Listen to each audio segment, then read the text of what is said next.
Yeah, and my daughter was the last sixth graders. Okay, we're gonna get rolling. We're a few minutes past 6. Tablet in. Here we go. Okay, welcome to July. We have a couple new members with us, and this is officially the Long Range Planning and Bond Oversight Committee meeting. I just want to, you guys will see in front of you, there's a cup with a few little goodies in there and just a little thank you bar. Doesn't even come close to our appreciation for all you guys do for the district and help. It's just a little token of our appreciation. So thank you for being here. It's really important. There's a lot of, we talk about a lot of really important stuff that helps the district look far into the future, but also sort of where we're at now with the bond and stuff like that. So since there are a couple new members, I'll sort of just go over what the Long Range Planning Committee is. And then we'll take a minute to sort of go around the table and sort of introduce ourselves. Long Range Planning Committee, I think, was formed in 2006, if I remember right. 19. Oh, was it? Mm-hmm. The first one in the state. So I should let Remo go. I've been sitting in these longer. Okay. But yeah, 1980, the school district had not passed, or had a bond not pass for what's now Wood Middle School. Community said, do you even have a plan for what's happening? Does anyone know what you're doing? So they formed that committee. And there actually, when I started attending these meetings in 2009, there were actually still a couple original members on the committee, which was really cool to get to hear all that history. And then the first long-range facilities plan was in 1998. And it's sort of become the standard of what eventually became state requirements. You can't go out for a general obligation bond as a school district anymore unless you have a long-range facilities plan. So a lot of cool history in that work. Perfect. And some of the what we look to do is just monitor school community growth, project district facility needs, project district property acquisitions, present annual written board report to the board, and then also participate with the city of West Linn, the city of Wilsonville, Clackamas County, and exploration of development and joint ventures and needs of the residents and students of the district. So that's sort of why we're here. I guess we'll go around the table and introduce ourselves. I'm Jeff Chambers, Director of Operations. Kathy Ludwig, Superintendent. Elizabeth Bragg, brand new member from West Linn, and been in the district 10 years, Cedar Oak, Avy Creek, Rosemont Ridge, West Linn High School. Awesome. And thank you for doing Elizabeth. As I say, if you're a member, let us know where your kids are and how you connect to the schools. Amy Fashion Park. I live in West Linn and I have two little ones at Children's Creek Primary. Miriam Canoli. Yeah, I've been on this committee. I don't even remember. I think a year or two. So, kids graduated, had 3 gone through our school district. I'm kind of in the middle of our school district, so we've done Stafford, Avy, Meridian, and Wilsonville High School. So both sides of our school district. I substitute in our school district, and we've been here since 2008. So however many years that is, I can't do math today. My name is Dan Shoemaker. I was a teacher in the district and a principal in the district, and my kids went through the district and graduated many years ago. And I'm now on the school board, so I'm the school board liaison to this committee. And currently our board chair. And I'm currently our board chair. I'm Alexandra Smith. I live in Wilsonville, and all 4 of my kids are at Booms.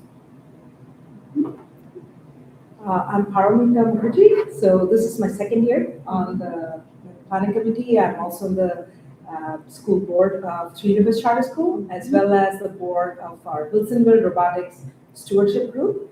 I have 2 kids. One alumni graduated from West Linn, and I have a rising senior this year at West Linn. So I'm getting ready to be done with the routines. But It's been a good run though, right? yeah. Hi everyone, I'm Heather Neely. I'm the administrative assistant to the bond office. I'm recent new hire here from Southern California, but I do have district experience, but I'm happy to be a part of the team. And this is my first long-range planning committee meeting, so I'm happy to hear everything that goes on. And you have kids. I do. I have two kids. They're 8 and 12, so one middle and one elementary. We'll be with the Sherwood School District, but we're excited to get to know that district as well as more of what goes on here for me. And which part of Southern California did you move from?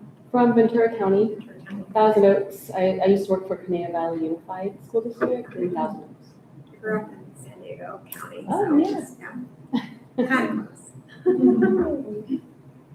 I'm Andrew Kilstrom, Communications Director for the district. And actually, like Jeff, I was a student here a million years ago too. Went to Sunset Rosemont and Westland High. So always thankful that I get to crash the party at Long Range Planning. We have a lot of thoughtful conversations here. And just one little housekeeping reminder for our newer members.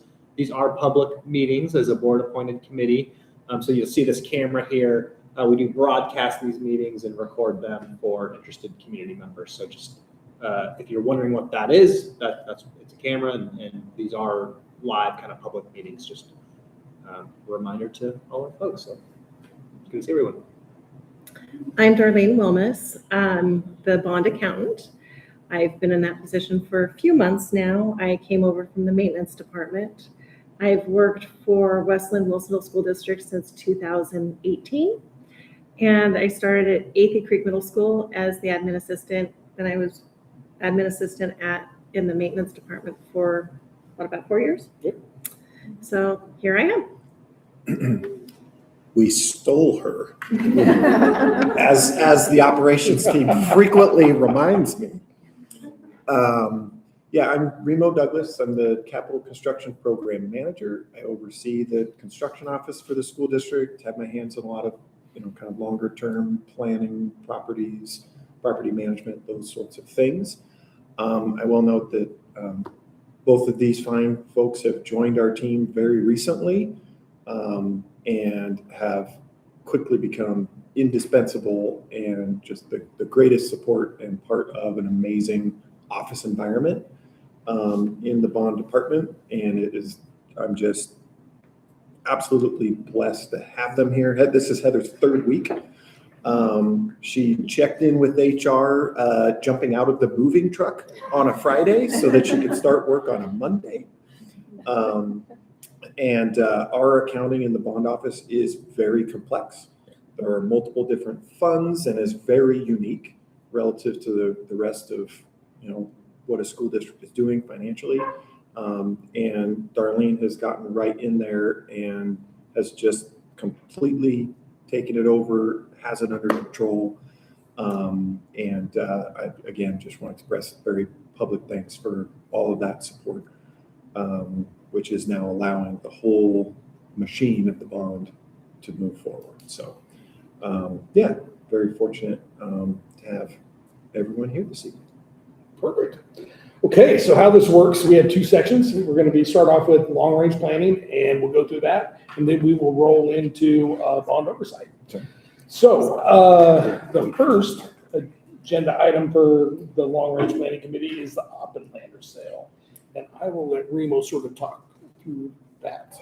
Yeah. Before we do that, do we need to approve the minutes? Oh, yes. Thank you. Okay. Yep. And so that's. So we had passed out or sent via email those draft minutes. We do have a couple of physical copies here if anyone wanted to look at them. Our typical process is simply ask if there are any comments on the minutes before they are approved. And we just sort of have a brief moment of silence before seeing if we see some nods that we're okay to approve those minutes from last time. It's not as I see a formal as little- Robert's Rule of Order for a school board, but if you do feel like there was something missing from there or should be noted, just ask for those edits and then we'll get those in before we post it.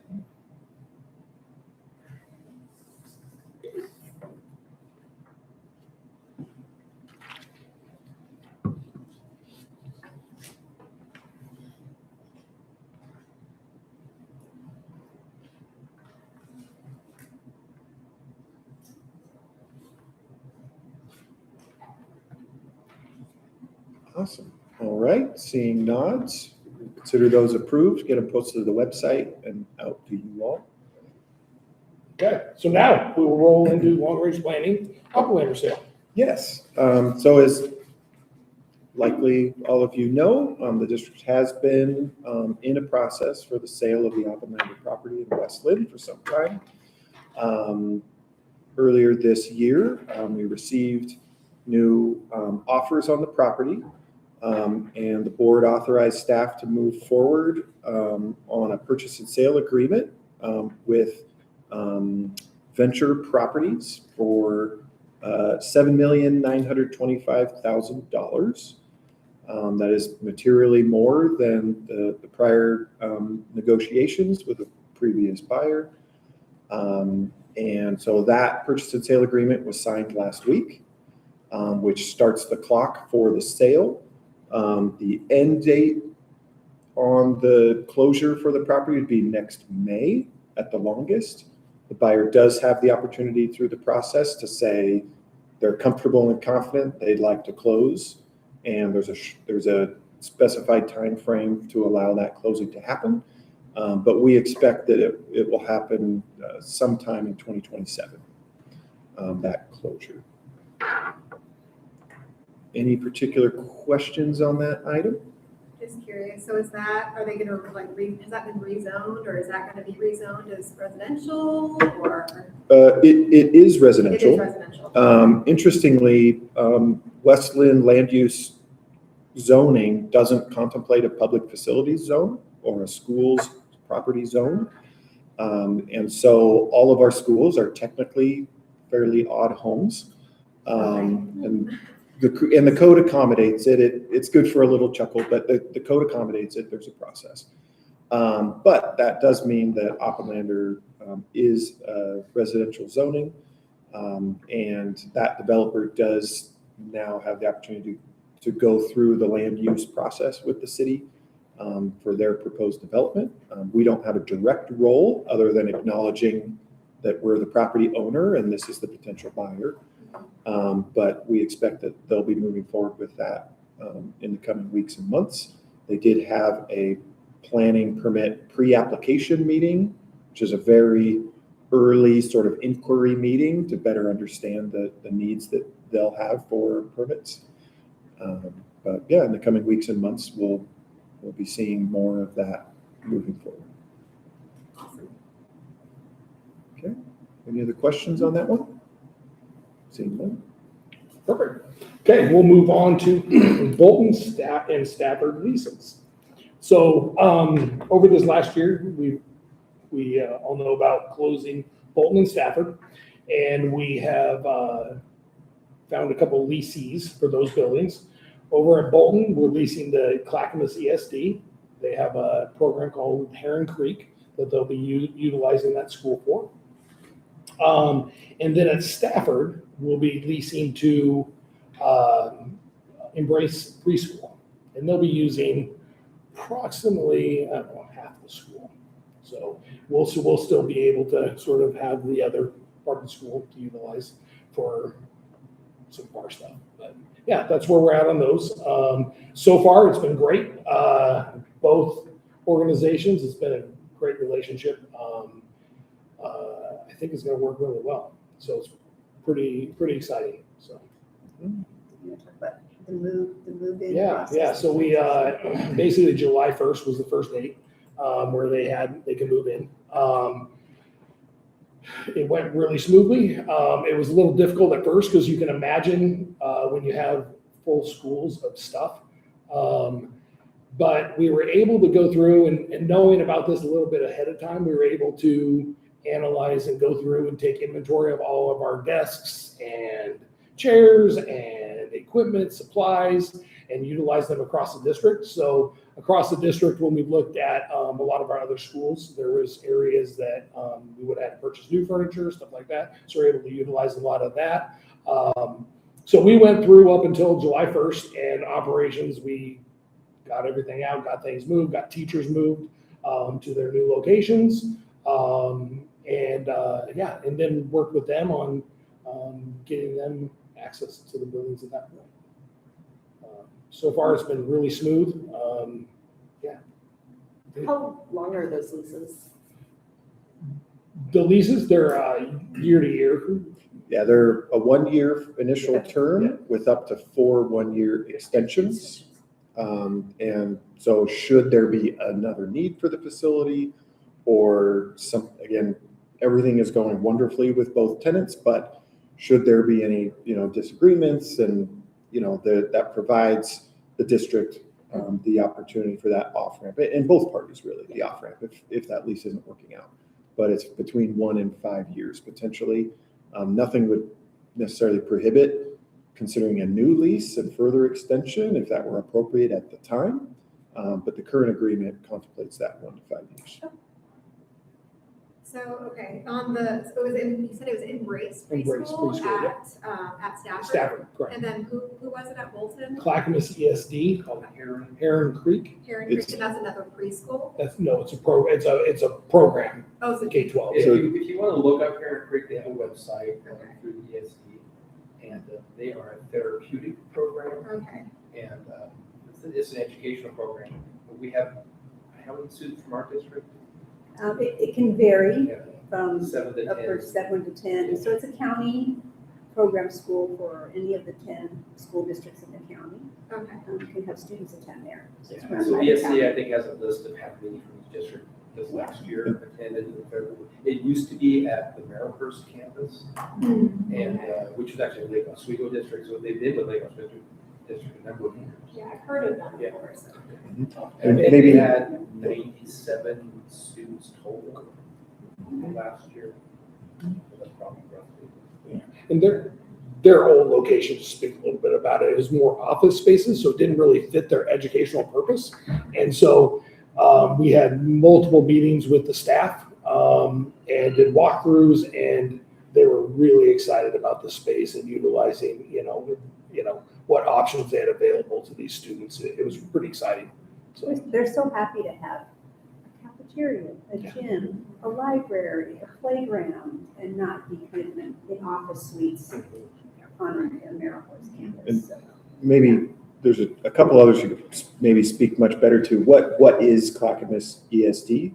I could give mine, but maybe just a quick note on that. So the acronym stands for Education Service District, and there are funds that go towards that county program so that they can service all the school districts around some common supports, so that school districts aren't replicating individually certain services. It's kind of a county-based service. They also provide things like print shop, like do we need documents printed, we can then contract out with them. They also do quite a bit of around networking and technology servers so that school districts don't individually have that type of cost, but they house that whole bank of Cisco servers, and then we all contract out our internet service through them. So there's those kinds of things that they can do economically to service as well as programmatically, and then they're also funded through the state.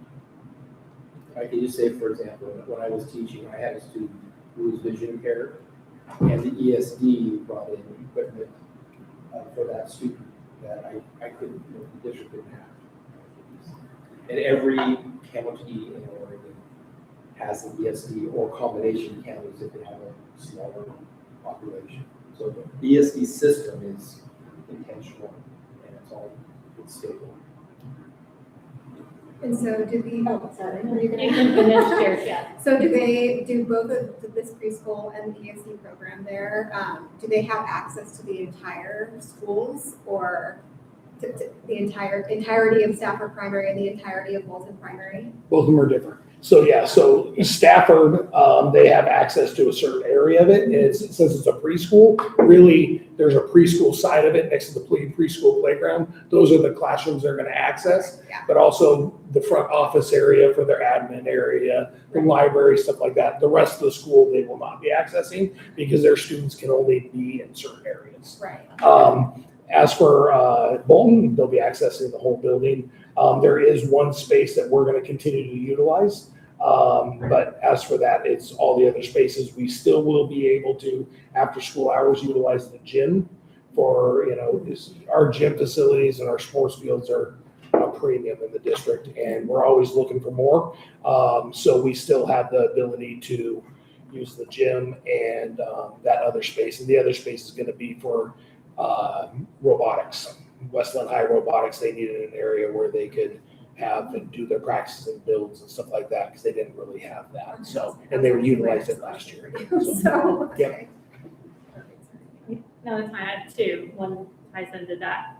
My recollection of the bond program was a little fuzzy, but I was thinking there was a maker space and it was at Bolton, or I'm trying to.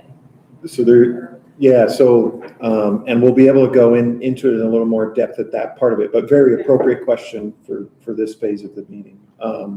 So at Boone's Ferry Primary School, we have a project for robotics center, which will be a full-scale practice facility and robotic support facility for the district and really the area. It will be very attractive.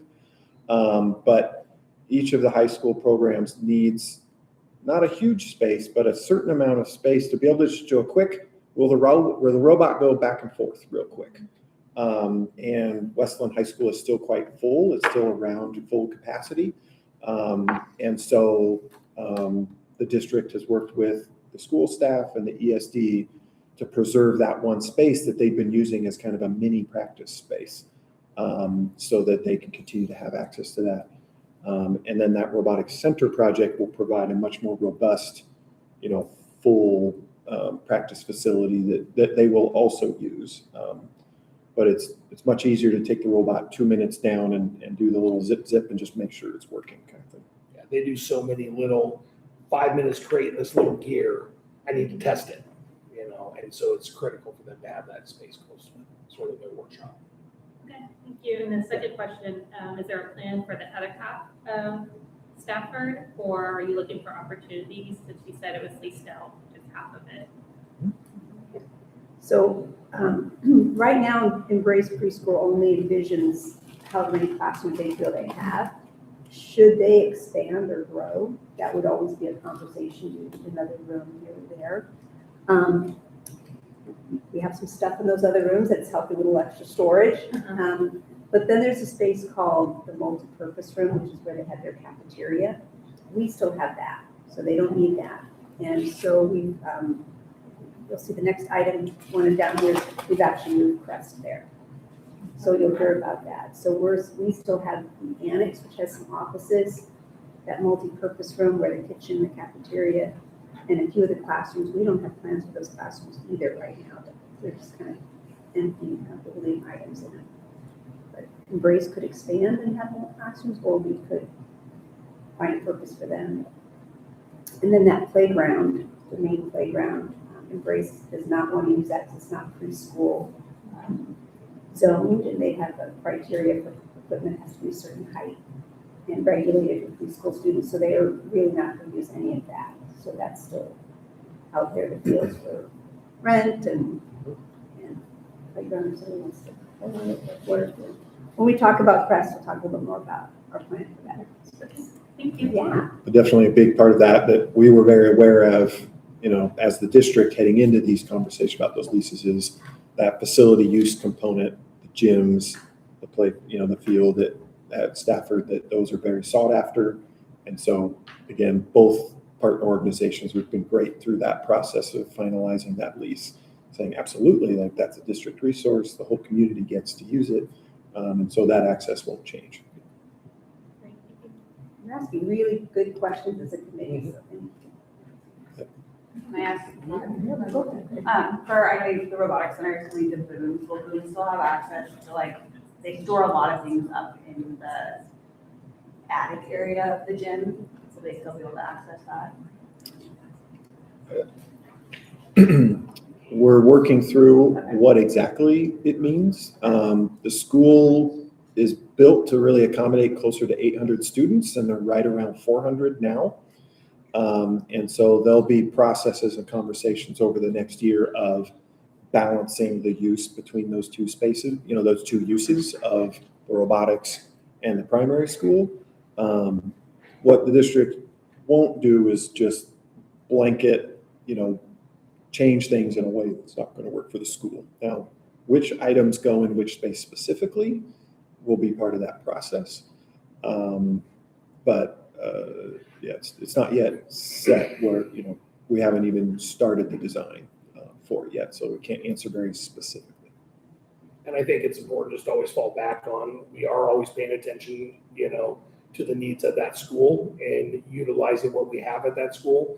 But also when we find that we have surplus, because we will, because the school's numbers have changed, that we look at other needs across the district and utilize stuff across the district. So we work really hard at that, so. Continuing with the robotics, do we have a timeline when the teams can access the robotic space? Yes. And maybe we table that one because we've got a page and a report specifically to it. But we do have answers about timelines for Boone's Ferry and robotics. Sorry, another quick question, like both the leases for both the schools, will they pay for the maintenance and upkeep of the schools? That's, the maintenance, upkeep, plus all the utilities they use, is all calculated. So, 100%. That was one of my questions. Yep. But I had another that I was going back to number one. I just had a question about, I know there was a lot of legal back and forth about Hoffenlander. So I'm just curious about what happened with those legal expenses that I imagine were incurred by that. And so, So they're for the original suit with the city of West Linn. The judge awarded the district attorney's fees, and the city has provided those. There is a appeal action in place at the moment, the city appealing that decision. And so that is playing out. Those processes can take a considerable amount of time. And Kathy, maybe you could speak more accurately than I about the use of those funds and what the district committed around the use of those funds. So the board made a decision that with those reimbursement funds to put it towards the general fund to support retention of some teaching positions. So whatever the outcome of the appeal, we're gonna still apply these funds this school year. So that helped us when we communicate to the community that we were looking at a 10 million or ended up being 9.5 million because we kept the Chinese dual language program. That reduction, that where some of those funds were coming in, reduction was 910,000 of that was the application then of those funds. We didn't have to cut more teachers. We were able to save that equivalent of teachers. Okay. And staff. And who is it? Who is the entity that makes that decision? The board. No, I meant the decision Of the is an appeal? Yeah. It goes to. I believe it's the Oregon level Court of Appeals. Yeah. Okay. I don't know if it's a specific judge or Might a not group be- of people, might not be yeah. assigned yet. It's probably not. Yeah. So, But we're not looking at a decision in the next, probably a year out. But in case it goes against us, does the sale go through still, or in that case? Yeah, it has nothing to do with the sale. The sale is done. We've got a new contract. We're selling the property. This is about the litigation of the previous contract with the city. We were the judge awarded in favor of dissolving the contract, which is what we wanted, that we were not obligated to it. So that was the first part. Whoever prevails in that suit then has the opportunity to ask for the reimbursement of attorney fees. And because we prevailed, we asked for that reimbursement. The judge awarded that reimbursement, and that's the only part that's being appealed. Good questions. Those nuances are important. Any other questions, Bolton or Stafford? Quick question, just so I know that I heard it right, about community usage at those buildings. I heard gyms and fields, but that's, and then the little carve out for the high school robotic at Bolton. Is that the extent of it, or would like evening, like previously, I know the scouts were over at Stafford.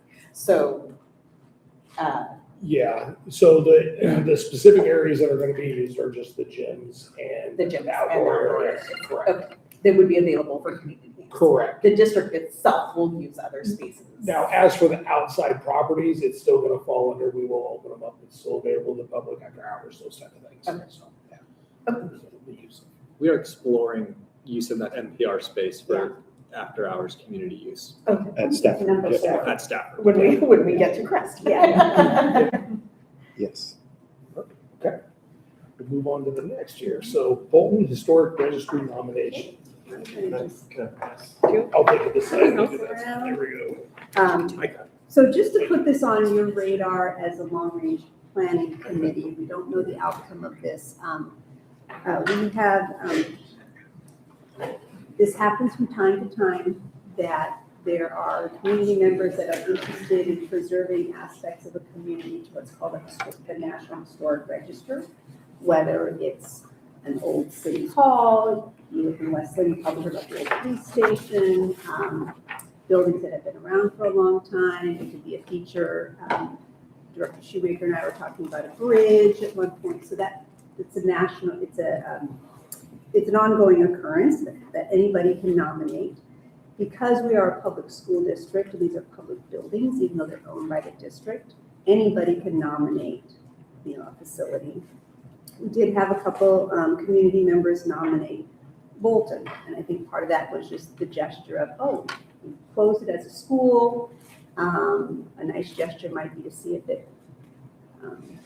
it's awarded nomination for a historic register. With that comes a number of advantages, for example, some tax exemptions, the honor of having a plaque established. There are some grants maybe that could be applicable. There's also a number of restrictions. You now have to, as you can imagine, if there's any updates, remodels, changes, have to be approved by a historic registry committee, and you're limited in what you can do because you're essentially now tasked with preserving something. So it's unusual that active buildings are nominated, but it's happened. So we just want to let you know in full transparency that this has happened. The board was made aware of it. They had a topic on their board agenda last week, so they just publicly talked about it as a group. And while the district cannot stop a nomination from happening, they can take a position on it. And we just want to let you know that the position the district and the board have taken is we actually are opposing the nomination because in our opinion, it would be very challenging to run school there or to lease the building to others who are having school there if we're also trying simultaneously to preserve features of the building. We haven't shut it down permanently. It is an active school site. And so while it's a kind gesture and really due to enthusiastic support around a very beloved school, we are making this stance and giving public comment then at those series of meetings that do happen with these committees. There's a city committee, but then there's also a state committee that then review the nomination. On our part, it makes it challenging, but the question that the committee is going to have to ask themselves is this building one that meets the criteria for preservation? In other words, does it have the features of still circa 1952 that put it in that category of qualifying for a historic building? And we didn't know the answer to that. We know we've changed Bolton a lot over the decades. There was a fire in the building, there's been remodels, there's been additions. So in our opinion, we've experienced a lot of changes, but we did hire a third-party non-biased organization called Continuum. They do this kind of work. They're all about historic preservation, and we just said to them, is this a building that even would qualify? And they did a report and felt, in their professional opinion, it did not have the types of features that would meet the criteria. So we also submitted that report to the state Committee for Historic Preservation. So they have that report. They have public comment from the district. We just wanted you to know, because you're on the Long Range Planning Committee. We don't know who all is talking about it. There may have been a media report about it. But if you get asked, you are liaisons to this committee. And by having the memo that the board had, you have some talking points around the board's position and the district's position. You're welcome to have your own personal opinion. But if someone were to ask you as a member of the Long Range Planning Committee, could you tell us what the district or the board believes about these types of nominations or why they're taking a position?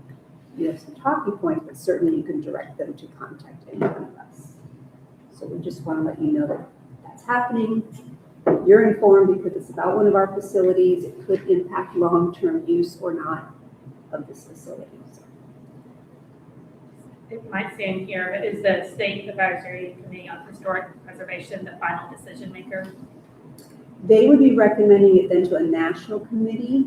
And then our understanding is if it gets through the state, it's very rare that a national committee would reverse a decision because they're relying on the local and the state to have the most knowledge and expertise about the area, to have the pictures, to have done the review, to have had public comment, to do their homework. And then they would just do the final, it's on the list. And has anyone advised on the timeline for that decision? So it went to its first meeting and they deferred their decision. They didn't make a decision, they tabled it. And they've asked the nominees to provide more information. They felt they didn't have enough information from the nominees to qualify it that night. And said, if you can find more pictures and more evidence, because we have something from you and we have something from Continuum. And so if you can provide us more, we'd be willing to take that into consideration. So I think we have about 70 days to add to their nomination. And then they'll have another meeting. Thank you. Yeah. I don't know if you wanted to share anything. Yeah, I would just say that Director Shoemaker. so we had a pretty robust discussion at a board meeting, at our most recent board meeting about this. And full transparency, we don't like to be in opposition to parents in our community who want to do this good thing. But there was a lot of discussion about our fiduciary duty to not only the district students and families right now, but just taxpayers in general, right? Collectively. That there was a distinction made among the board around historic preservation of homes, which I think we're all more familiar with, and schools. And we've just recently decided that these schools are not going to be used for us as they have been in the past. We do not know enough about what we're going to do with them in the future. In fact, decisions about what we might do with these buildings in the future are going to come to this group, right? I personally, and I should tell everyone here, anytime I talk about a board thinking, I'm talking about my thinking, because I can't speak for the board. But I would say that it's really early for us to make a decision that would say, oh, this is going to restrict the use of a building or restrict what we can do with it. So we weren't interested in that. It was a unanimous decision that we would oppose the nomination. Is there an opportunity to lobby the board for one way or the other, or? Well, so it wouldn't be the board. In essence, it's really going to come down to this. The nomination has gone forward. So there's nothing to stop the nomination. This committee is now going to look at the merits of the structure of the building. They're not going to consider what we're doing with it, our program. They're looking to say the features of this building have the integrity that it meets muster to warrant being on a historic registry. So even though we're providing comment as to why we didn't write the nomination ourselves, because they said, how come you didn't write the nomination? It's your building. We said, well, because we're not looking for it to be on a historic register. We're actively using the building, but we can't stop people in the community putting the nomination forward. So the nomination can't be, it's gone forward, and now this committee, the state committee will decide if the building by its architectural features meets criteria to preserve. Yeah. They might be interested in our opinion, but they have to come back to the Because they have a scope of lot their of role. technical expertise Yeah. around this type of thing, and it will be judged on merit. Yeah. When was the building built? In early 1950s.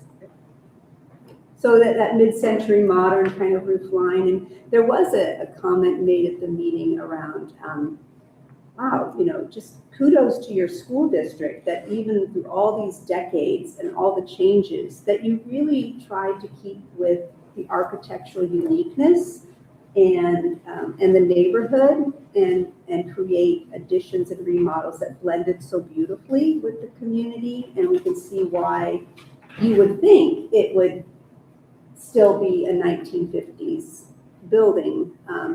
But there are key components when experts look at it, like around glass block or the roof line structure or certain kind of entrances or types of brick, that they would say it's been compromised. It has too many modern materials. You've changed all the windows, those kinds of things. So we'll see what their assessments. That's why, even though we could go and speak and say, we just want to let you know why we didn't bring the nomination forward. And again, to Director Shoemaker's comment, it's not that we don't want to ever be in partnership with our community, but we also wanted to share why we would nominate our own building. But what really mattered to them was this report. They needed someone to evaluate the architectural quality of the building. And we don't have that kind of historic preservation expertise, so we hired a third party to do that. Okay. And this might be better in the next part of the meeting, but I know part of the bond is redoing a bunch of the windows with that, like, if Bolton's scheduled to be doing it soon, with that compromise things or get put things on hold. Yeah, I think we're just we're waiting to see what happens with this so that it doesn't feel like we're deliberately ignoring it or not being sensitive to community interest. So we'll let the decision be made, and then one way or the other, we're going to be able to then go forward. Okay? And should that nomination actually follow all the way through and it be placed on that, some of those window replacements and things are things that in part may not actually be able to occur. Okay. Any other questions? Okay. So now we're going to move on to Crest at Stafford. So, Crest at Stafford, as we've looked at, there'll be further conversation about Crest and Crest's future, the actual physical building.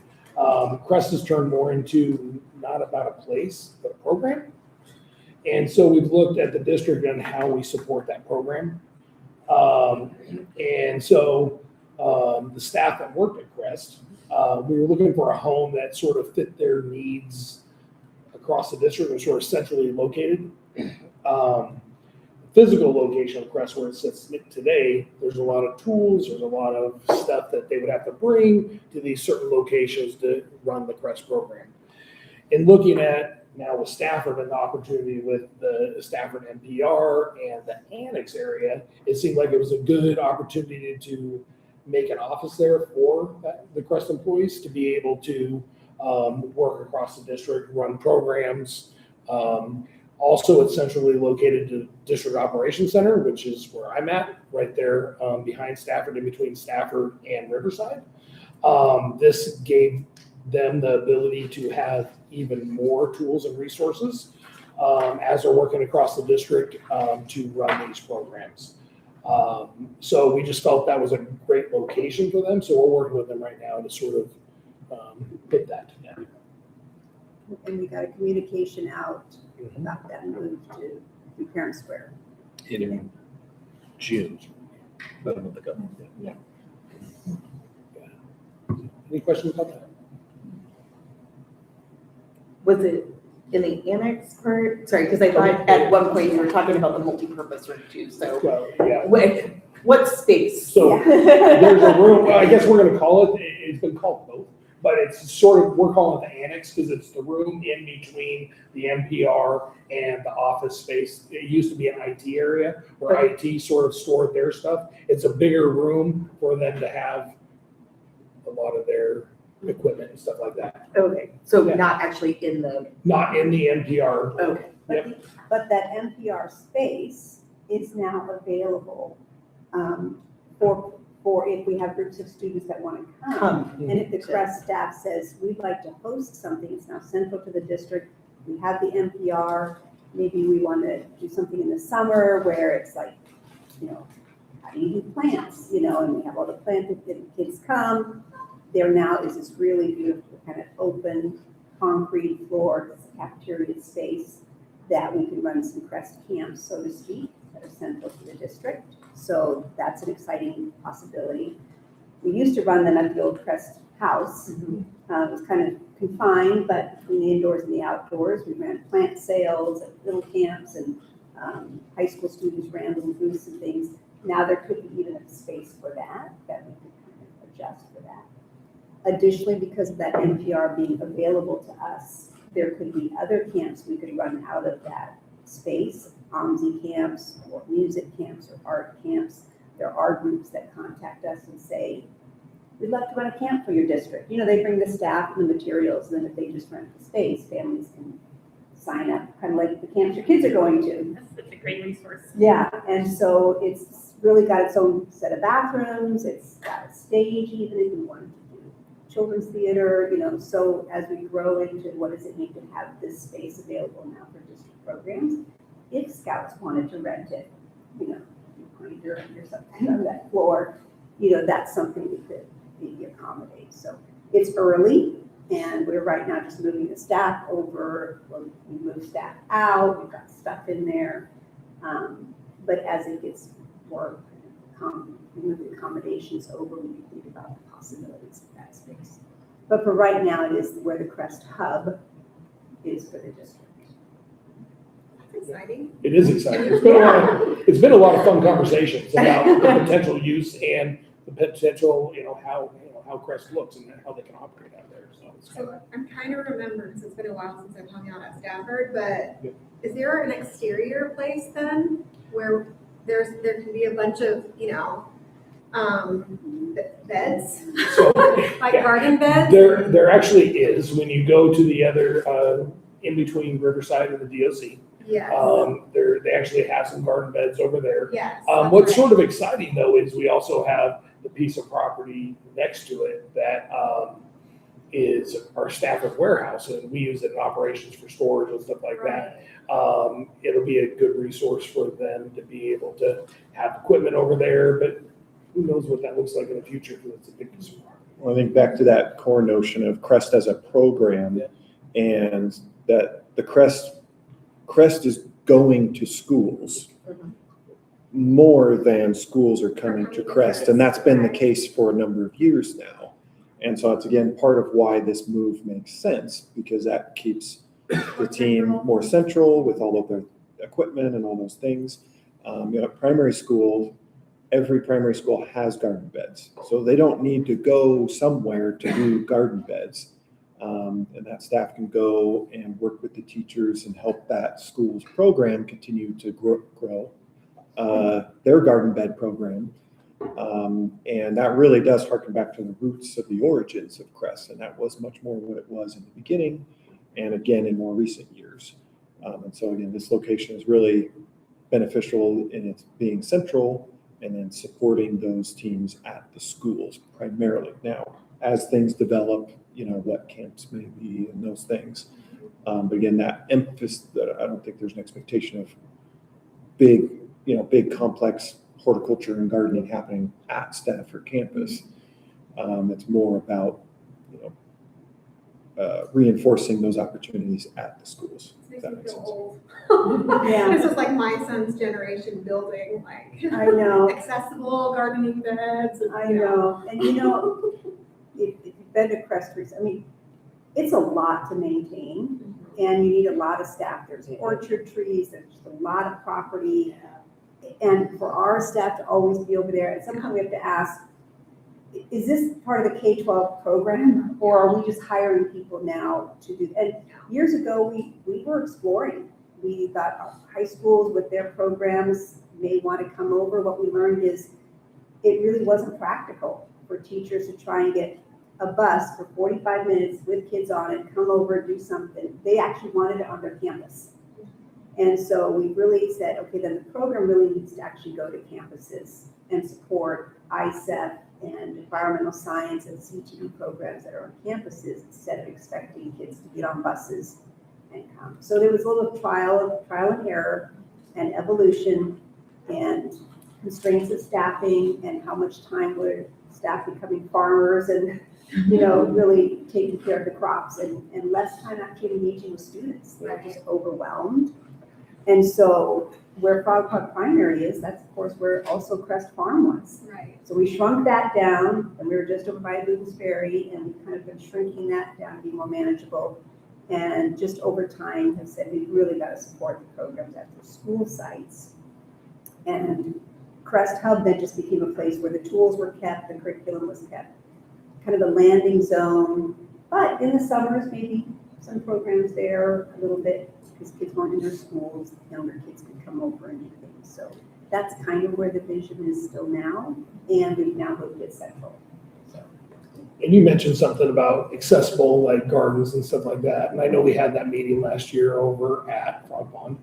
And that's what's sort of exciting is, you know, the Crest staff were incremental in designing that and helping create that garden we have at that school. And that's sort of what we're looking across the district is how do we create that at the other schools? So it's kind of fun. It's kind of exciting.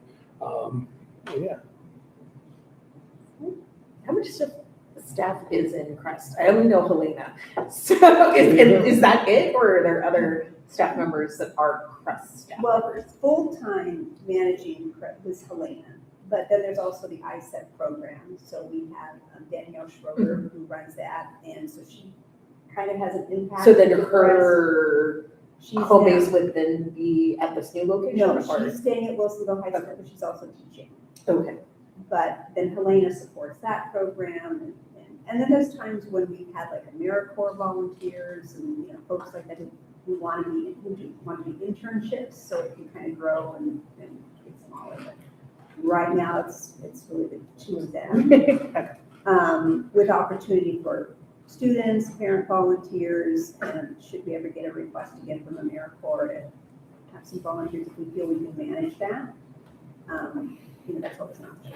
And I was there's- just wondering as far as like size of things needed, not Yeah. tools, but like, Yeah. you know, desk space or Yeah.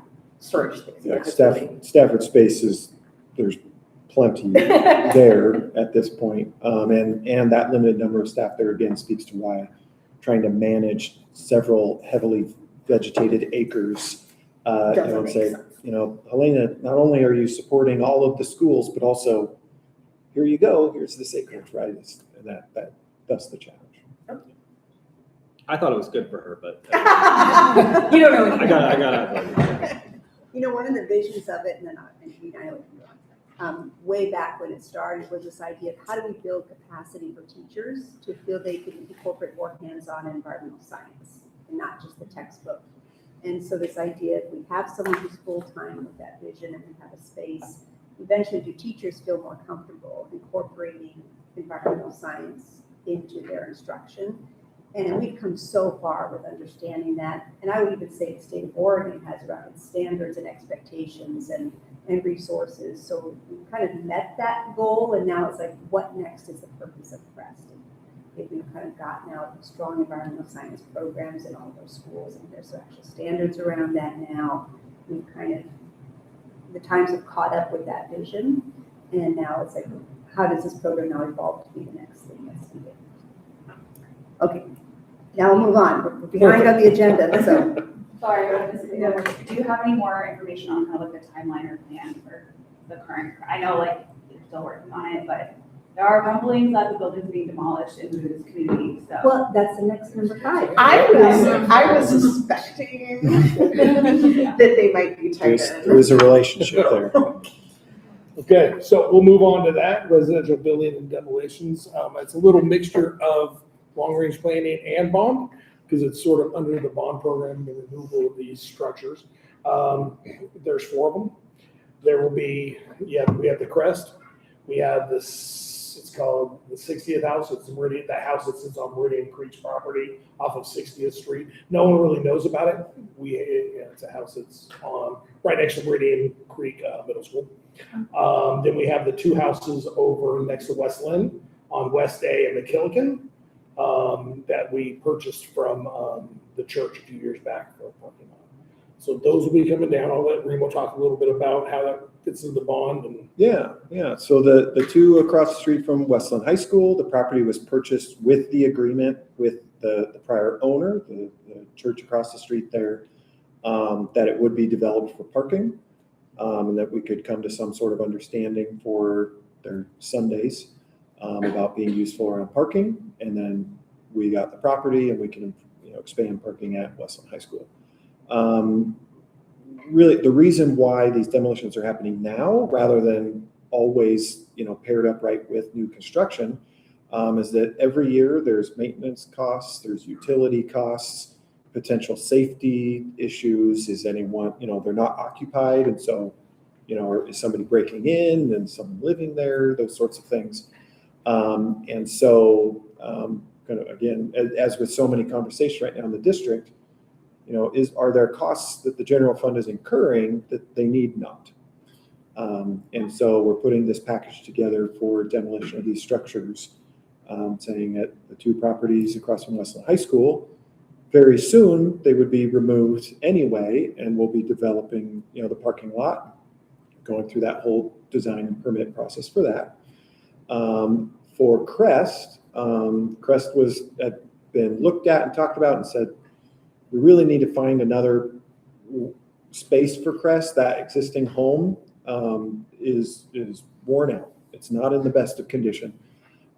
We've done minor repairs. We've repainted. We've held it together, but it's really not in the best shape. And with this plan to transition the program to the Stafford campus, it's now most appropriate to demolish the structure. There's a number of old sort of lean-tos and little sheds and things in various states of disrepair. And so we're going to go through and just make that property safe, remove those structures that aren't used, and do a little bit of cleanup so it's a little better line of sight. We're not going in and taking down the big trees or, any of those sorts of extreme things. It's just getting it cleaned up, safe, and again, reducing that safety liability and those recurring costs to maintain an unused building. So when you remove that building, what's it going to look like after? It will have gravel go back behind, at least at the 2 houses at Westland High School, probably the one on 60th. We're in conversation right now of do we go to grass at Crest, which probably makes sense given that property. And again, then those structures are simply no longer there. We do have a new piece of equipment thanks to the bond, sneak peek, that helps us with brush management. It's got a big mow head on the front that can deal with brush. So if we can get the property, get the blackberries down, and get the various little structures and signs and things that are in disrepair, get those down. And then it's much more achievable for operations to manage the property and keep it, reasonable. Not as a functional orchard or garden, but just, as an open property. I think the natural question is what's happening to Crest's property in the long term, because if we're demoing the building, then we have this lovely piece of property that a school's never going to go on because it's too small. So what's the long-term plan there? So right now, the plan is just to make sure that we don't have an unsafe house on that property. We've moved the program and we've moved the equipment, and now it's time to just make sure we don't have an abandoned old house. That's as far as we're going.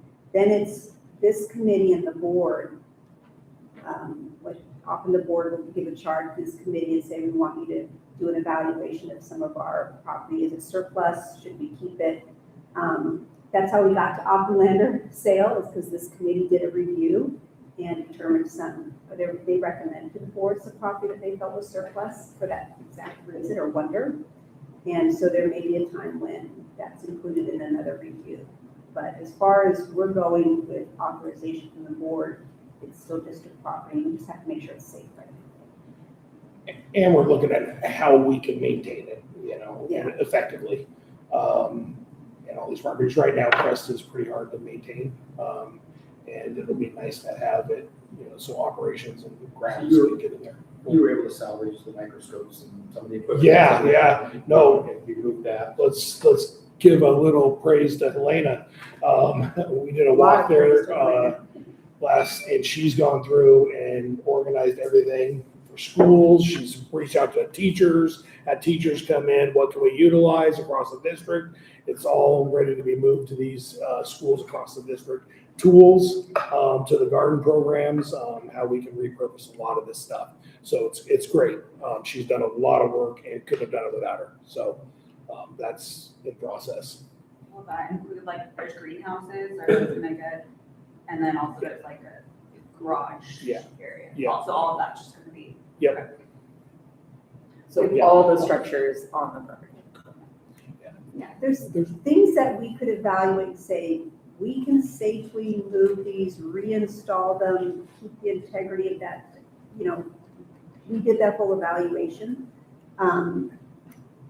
There's a art structure windmill kind of a piece. We're gonna take that apart, store it, see if it manages through that process, has its integrity, and could be reinstalled without, we're trying to do that kind of thing.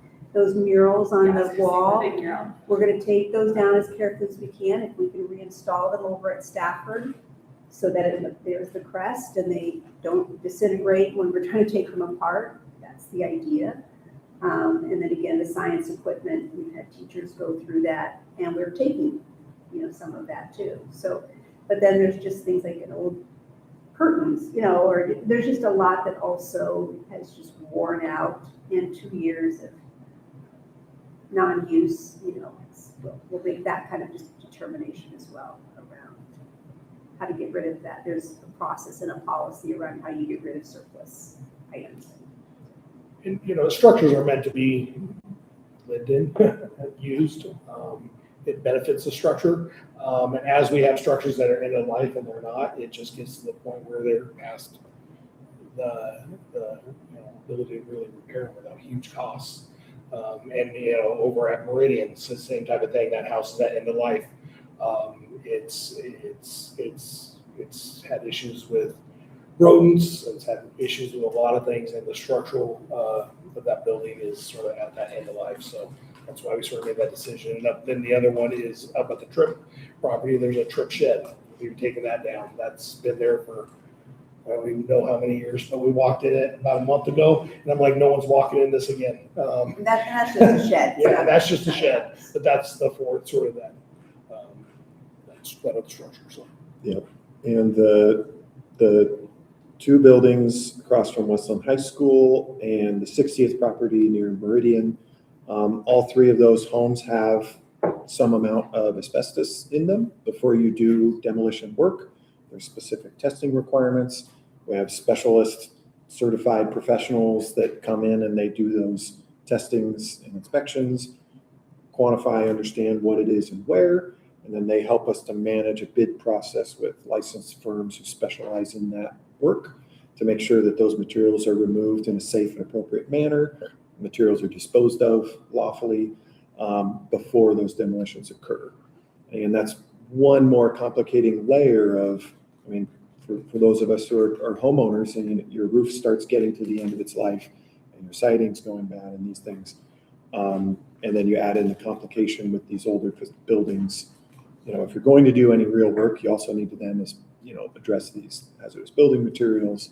And as a practical matter, you're well into six figures to try to keep a building that we're not using that, really creates liability only. So What's the timeline for, in specific, the Westland, near Westland houses and the crest stuff as far as the demo? What's that timeline? Yeah, the abatement work is starting end of this week and next week at those 3 buildings. We do not have the designs fully completed and the permits in place yet for the demolitions themselves, so probably between September and October. These are, for construction world, these are very modest structures in scale. These are operations that can happen very quickly. We, of course, make sure there's fencing and appropriate safety around those activities. We know about, watching out, like at Westland High School, we don't need trucks moving in and out right around arrival and dismissal. That's right next to the school, whereas and some of the other stuff is a little bit further away. Having been managing construction in the district for 17 years now, we are keenly aware of those key times. And and people say, well, what if they don't listen or something? Well, it costs a lot of money to have that truck idling, trying to get out of the parking, trying to get off of that site. So don't come. They are financially motivated to be good listeners when we talk through those issues. And so we don't tend to have issues with that sort of thing. They understand it. We make it very clear before they give us a price. And it's in their interest to avoid that conflict with traffic as well. So confident that can be done safely. And of course, we'll provide an update to the whole community once we have those dates and kind of a firm timeline as to when that work will occur. And sneak peek 7 or something, Andrew will be talking about our communication plan, which is a big topic last time we met as this group. So that'll speak to a lot of how folks are going to become aware of things. We know this was a longer agenda for long range planning, so you won't always be this long, but there are just a number of things that just had kind of surfaced that we felt you're key liaisons in the community and could be asked about. And so we just wanted to take that time to bring you forward to you tonight. So most of our meetings will be more about bond oversight. Okay, so it's time to, I guess, unless there's any other questions, adjourn this section of the evening and move on to bond oversight. Sure. So we're going to start with the 2019 bond program. I might have sent you the wrong file, Andrew, because that's, oh no, it's like multiple copies of the same thing. That second page is really where it's at. So the 2019 capital bond program, we are much closer to the end than the beginning. The report has been much longer in times past. We're really down to just wrapping up a couple of major projects. There's a few small projects that are going to happen over the next year and a half or so, but that program really is winding down. So rather than consuming a whole lot of paper, we've simply truncated it down to this summary. The main items are the completion of Frog Pond Primary School. We are getting very close to true final completion. That is one of the 2 projects where the district unfortunately had to terminate the general contractor and work with the surety to bring in a new contractor and finish. The project was at about 80% when that occurred. We are very much at those final steps and working through primarily paperwork at this stage to close out that contract. I'll say a huge credit to the team at the surety and being a true partner in helping us to get this work done, fulfilling their obligations under their performance and payment bonds, as well as the contractor that came in to finish the project. Both those entities have been great partners. All of our design team that have been on this with us for much longer than would be typical. And everybody's just done a great job at helping finish. Our partners at the city with permitting and all of that. So it's been a great success despite those added challenges. And again, we're down to that last handful of little items outstanding on a punch list and paperwork and those things. Community may ask about cost given all of the issues with the contractor and the surety and that. The additional cost, if any, is pretty nominal. The surety has been fulfilling their obligations and bringing forward the funds to complete the contract. And it's been very fair and reasonable in negotiating the cost burden sharing for various components of that. If we added something as part of a change order, of course, it's the district's responsibility to pay. But everyone has been very fair and reasonable. And we're happy to see that project phase coming to a close. Of course, we've got a principal and now staff. All those logistics moves at the beginning of summer between operations and contracted movers, getting all of the things to the school. And now we're continuing that partnership with the principal and school leadership team as they work to open Frog Pond Primary School. Any questions around that project at the moment? I have questions on this, but not about Farm Pond. Sure, Well, kind of about Farm Pond. sure. And maybe you guys have already discussed this, but what happened with that Mhm. contractor with, I'm more familiar with the AV side of it, but how do we avoid it in the future? Have we sort of done a Yes. postmortem on the Mhm. situation to hopefully avoid future instances or similar things Sure. happening? Sure. So how it occurred, it turned out that the general contractor had been receiving payments from the school district and not appropriately forwarding the portions of funds to subcontractors and suppliers. A certain amount of delay in that is not altogether unforeseen in the industry. And so it took a while for the subcontractors to really start noticing.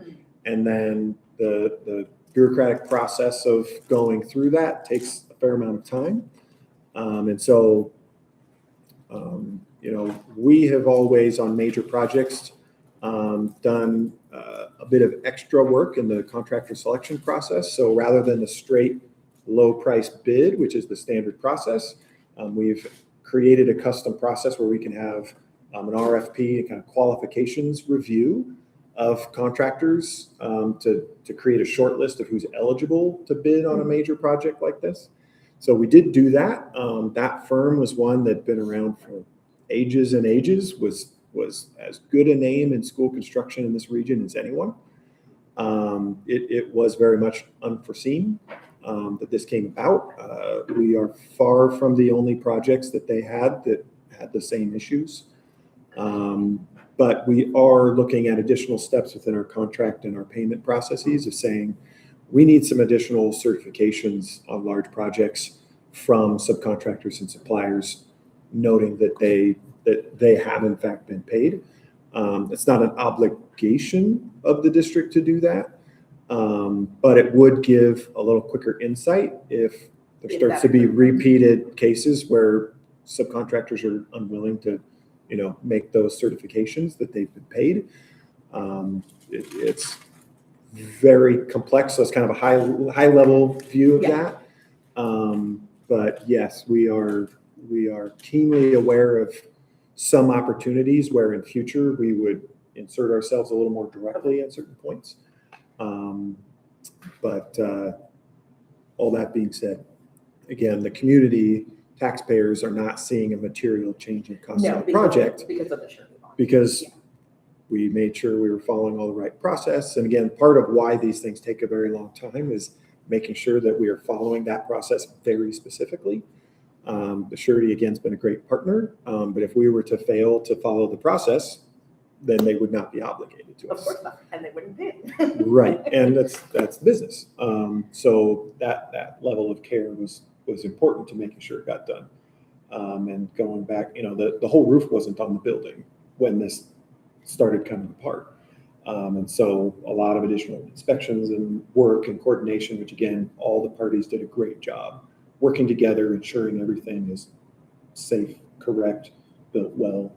And, really it's fair to give proper credit to that contractor's on-site project team.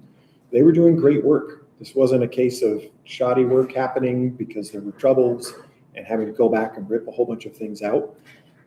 It just wasn't the case. It was quality work. It was done well.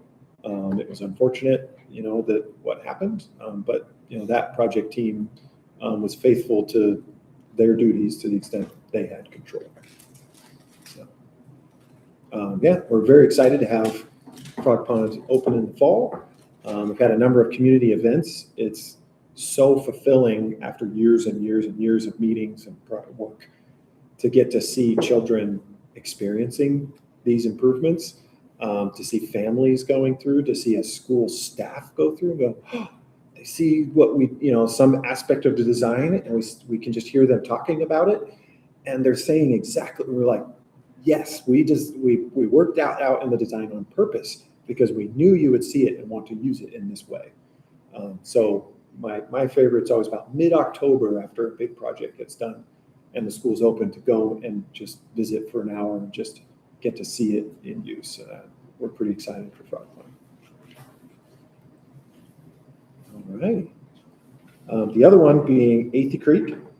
Athey Creek, the same issue, the same contractor. It was at a different stage in the process when things came off the rails there. So for many, in large part, feel like, well, the project's kind of done. Well, there is a fair amount, particularly in landscaping, that's not been done. If you've been there recently, you've seen a certain amount of disarray with the landscaping.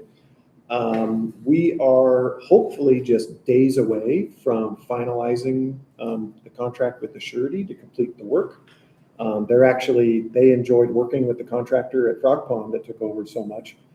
They've brought them forward to finish the work at Athey Creek as well. And we've done a lot of work, a lot of meetings and conversations about what is it that's outstanding, what are those responsibilities, particularly with landscape. We all know if you get behind on weeding, it's a lot more work to catch up. And so there's full acknowledgement of that and that they need to fully clean up the site. And then they have a period of sort of establishing that the landscaping is thriving and doing what it's supposed to do. And again, everybody's being a great partner in the work. It's just very complex to navigate those contracts and get everybody on board. But we are, again, hopefully days or maybe perhaps weeks from signing contracts and having that work begin to finish that out. Any questions around Athey? All right. With that, anything else around the 19 bond? We're hoping over the next few months, one of the bullet points on the little report notes that we've been rather busy with a lot of topics this spring and start of the summer, but this next quarter, we're looking to re-hone in and start to identify and package and make, be able to, in our October meeting, be able to make clear, here's the game plan for finishing out the 19 bond program. So we expect to be able to provide that to the committee in October. I have one more question. Just because I haven't read all of the information about the 19 bonds. So what is the stadium and parking at Westland High?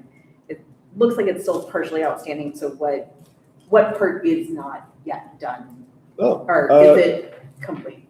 It should be complete. I'm pretty good at getting those reports in there, but if there's Never mind. if there is a math issue. So that was the new parking lot up above the stadium. One. Yep. Okay. And then expanding the seating in both directions. And then all of the new rampways and things for a much more elegant and accessible solution there. That was another one that was really fun in October to go visit and see all the community out there making use of that project. But, yep. And again, it's always a big catch-up game when you're a new member on the committee. Additional questions here are always great, as well as, if in another month or two, you're like, wow, I've got a lot more questions. Happy to have one or more committee members come swing by the office and we can set an hour or two to chat and, anything that anyone needs. All right. With that, we'll transition over to 2025 bond. A huge part of the conversation last time was around communication. And we assured you that we were working really hard on a plan. And by we, primarily Andrew and Justin in communications. So Andrew's going to talk us through what that communication plan looks like. Yes, so I will pass these around. Amir, I saw you had a question. Is there something else you wanted to ask first? Okay. So as you're getting kind of just an overview of what we plan to do in terms of messaging all this exciting upcoming work. I did want to just thank you because this plan was heavily informed by the conversation we had in the spring, the questions you had, the suggestions. So we did our best to kind of consolidate all of that into one plan. So I'll run through it, and then I'm hoping to even get your feedback. Did we miss anything? Are there any adjustments we should make as we kind of roll this out and start to share more and more information with the community?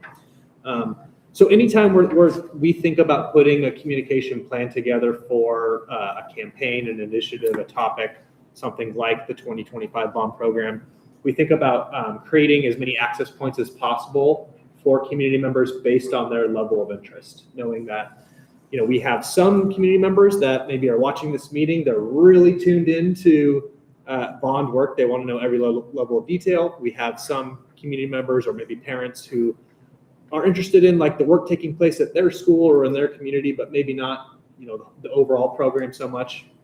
And then maybe we have community members who don't have kids in our schools or as connected with our facilities, and they want to see some updates on social media here and there, but they're not as keyed in. So we try to provide access points for any level of interest so that folks can follow along how they feel they would like to. So the main channels we use to do that, the big one, really the two big ones is our bond website that we'll take a look at in a second, just so you can see kind of how we're organizing that.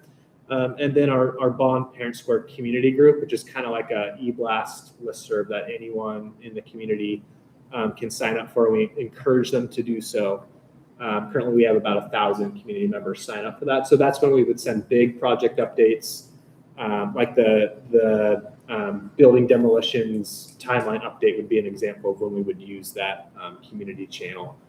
The most recent one was construction at our turf fields at Westland and Wilsonville High School and at Rosemont Ridge Middle School. Once that work was kind of in place and set to begin, we sent information through that channel. Of course, the bond website is the hub for all of the updates, and we'll take a look in a second about how we organize that. Like I mentioned, we are planning to do a monthly bond bulletin newsletter. This is something new for this program that we haven't done in the past. So that will go to that bond community group e-blast that we were talking about, but it's really a monthly highlight of all the high level updates of work across the district, with lots of links for people to click in and find more details based on what they're interested in learning about. We also will kind of supplement some of that information into our district newsletter, and then school-specific projects and updates to those school newsletters, knowing that our parents, our community members are very busy. They don't have time to read every email that we send out, so trying to get that in as many places as possible. This committee was really interested in like bullet points, quick to-the-point information with pictures, video when appropriate. Those are all things we'd like to do as much as possible in some of those updates. Of course, social media will continue to share highlights and project updates on our Facebook and Instagram channels, as well as our YouTube channel. The bond quarterly report, which we just looked at 2019, and we'll look at the 2025 first quarterly report in a second here, but that's really where that detailed cost information, timeline information, that's where that lives. That's where we direct people back to quite frequently. So those are always available on our website, and that we point the community to often. Based on feedback from this group and other community members, we did order big banners that we're going to place at every school facility that both thank the community for passing the bond, allowing for all this work to take place, as well as a QR code for interested community members, so they can go to that website for the school-specific projects and learn about what are they looking at, what's taking place at each school. And then we do collaborate with both cities, Westland and Wilsonville, for their newsletters, the Boones Ferry Messenger in Wilsonville, to get updates in there periodically. And then we do partner with local media partners, most commonly Carpenter Media, previously Pamplin Media. Real quick, we'll take a look at the website, just so you can kind of see how that's organized. Our Capital Bond Program website is a standalone website. You can find it here and on the district homepage. community members can always find it on this capital bond channel as well. So big updates are always here if a community member is just like, what's kind of a big one happening right now? But really where we point people to most frequently to these projects by school page. And we're in the process of building this out. Now that we have our first quarterly report, you'll see a lot more detailed information go up there this week even. But how we plan to organize this is based on feedback from the Bond Summit, from this group. Our community likes both when projects are organized by school location and by the 7 themes that we talked a lot about during that Bond Summit. You know, is it an athletics project? Is it a facility stewardship project? Is it STEM CTE project, et cetera? So we will, as work takes place, we will update by school location here. And if you clicked in here, there's not much detail here at the moment because this is, future upcoming work. But as that starts to happen, as those details become known, as there's pictures to share, cost information to share, we will update each of these so that a community member can look at what they're most interested in and find more information there. So that's tentatively how we're planning to organize. Of course, we can always adjust as we roll out, but that is kind of a very high level overview of what's planned. So I'm happy to answer any questions you have about what we're planning to do. Very open and hopefully you might even have some feedback as to how this looks. Did we miss anything? Is there adjustments we should make or consider as we move forward? I'm really excited about this. I really thought, I was like, wow, he listened to everything. Hey, question for you. Now that I no longer have a kid in our schools, am I able to, because I was used to getting all of the, parent information. Yeah. And now I'm not. And so specifically those monthly blasts, the monthly, the bond bulletin monthly newsletter, am I able to get that as a Yes, okay, you are. a non-parent? I would say That's just really important because everybody gets taxed. Yes. Many people I can don't have- promise you my neighbors people do don't not have have kids. Everybody wants to, so how do we sign up for those? Yeah, so what we're just looking at, there's plenty of ways to get there from the main bond website, from our district homepage, but all those links point you to the same place, which is here. And all a community member needs. Can you go back to the website and show Sure. how you got there? Yeah. Is it on the bond website itself, not just the district site? It Let's is. see how he finds it. It is, and that's a great reminder to make it even more prominent. The best way is, currently the way is to get to it through here. Which makes sense, that's logical. Bond communications, okay. Yeah. And so where that ultimately takes you is this page, and it's very simple. You type in your name, your email address, optional if you want to get, you can get our school updates a number of ways. You can get text updates, app alert updates, but email is the default. Did you just click on, I'm sorry, my brain didn't move as quickly. So you just clicked on bond, you just clicked on bond Yeah. communications and then you clicked on whatever that Yes, was. sorry, I'm going really fast. This is our Okay. main bond website Okay, and yes. this bond Bond communications channel here. And then you just went to, okay. Yeah, just a little information of what we plan to do, and then this And is then that sign up link. Okay. Yeah. And if you're already signed up for something, you can still utilize the same method. So I'm signed up for my kids' schools already, but Right. if I want to sign up for something else, do I do it You here? sign up for schools, keep scrolling. Yeah, Just so schools. I'll give an overview of how we do communications overall to answer that question, and then we'll look at this. Any parent in our district, they automatically get all their school news and updates from their school and district level updates if we have to push out like a safety update or, district newsletter, that type of thing. And there are community groups like this where anyone, regardless if they have a student or not, can sign up. They can opt in to receive news.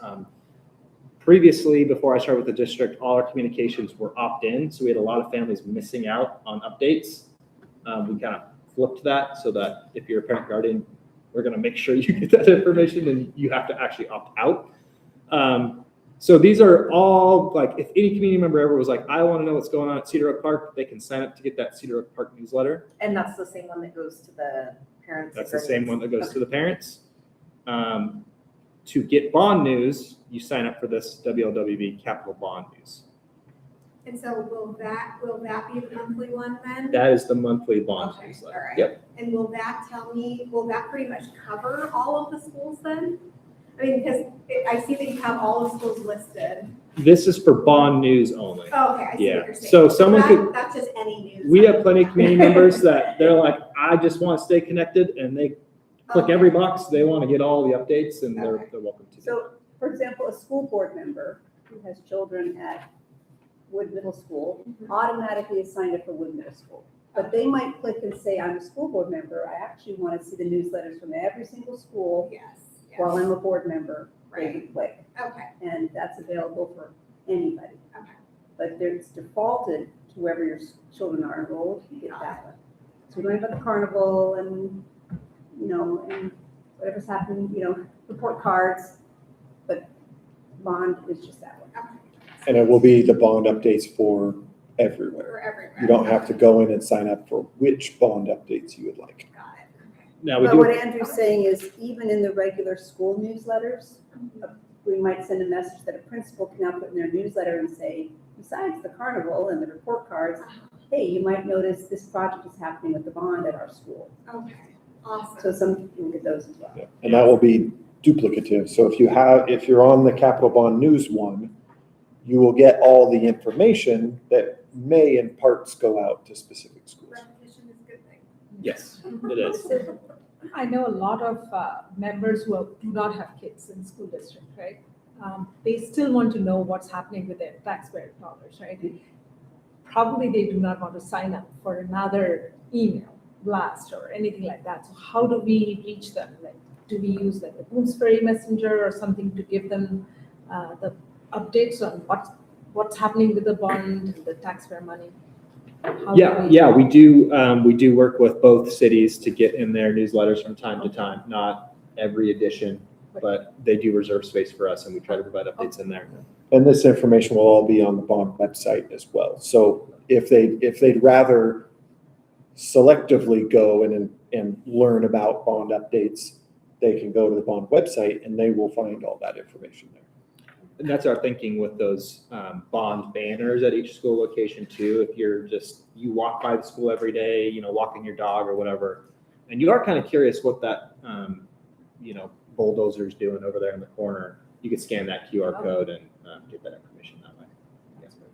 So Andrew, do you have people at like the Bloomsbury Messenger, and I don't know what the Westland, like what, the Tidings, is that The Tidings is the local newspaper, so that's Carpenter Hamlin or Media. Carpenter, okay. Yeah, the city does do their own, they do a digital They do a newsletter. digital one, yeah, so in Wilsonville, it's the Bloomsbury Messenger, which is, everybody gets it. A print Yeah, publication, it's like, but it is printed. So Yeah. you guys have connections at both of those, okay, Yeah. places, okay.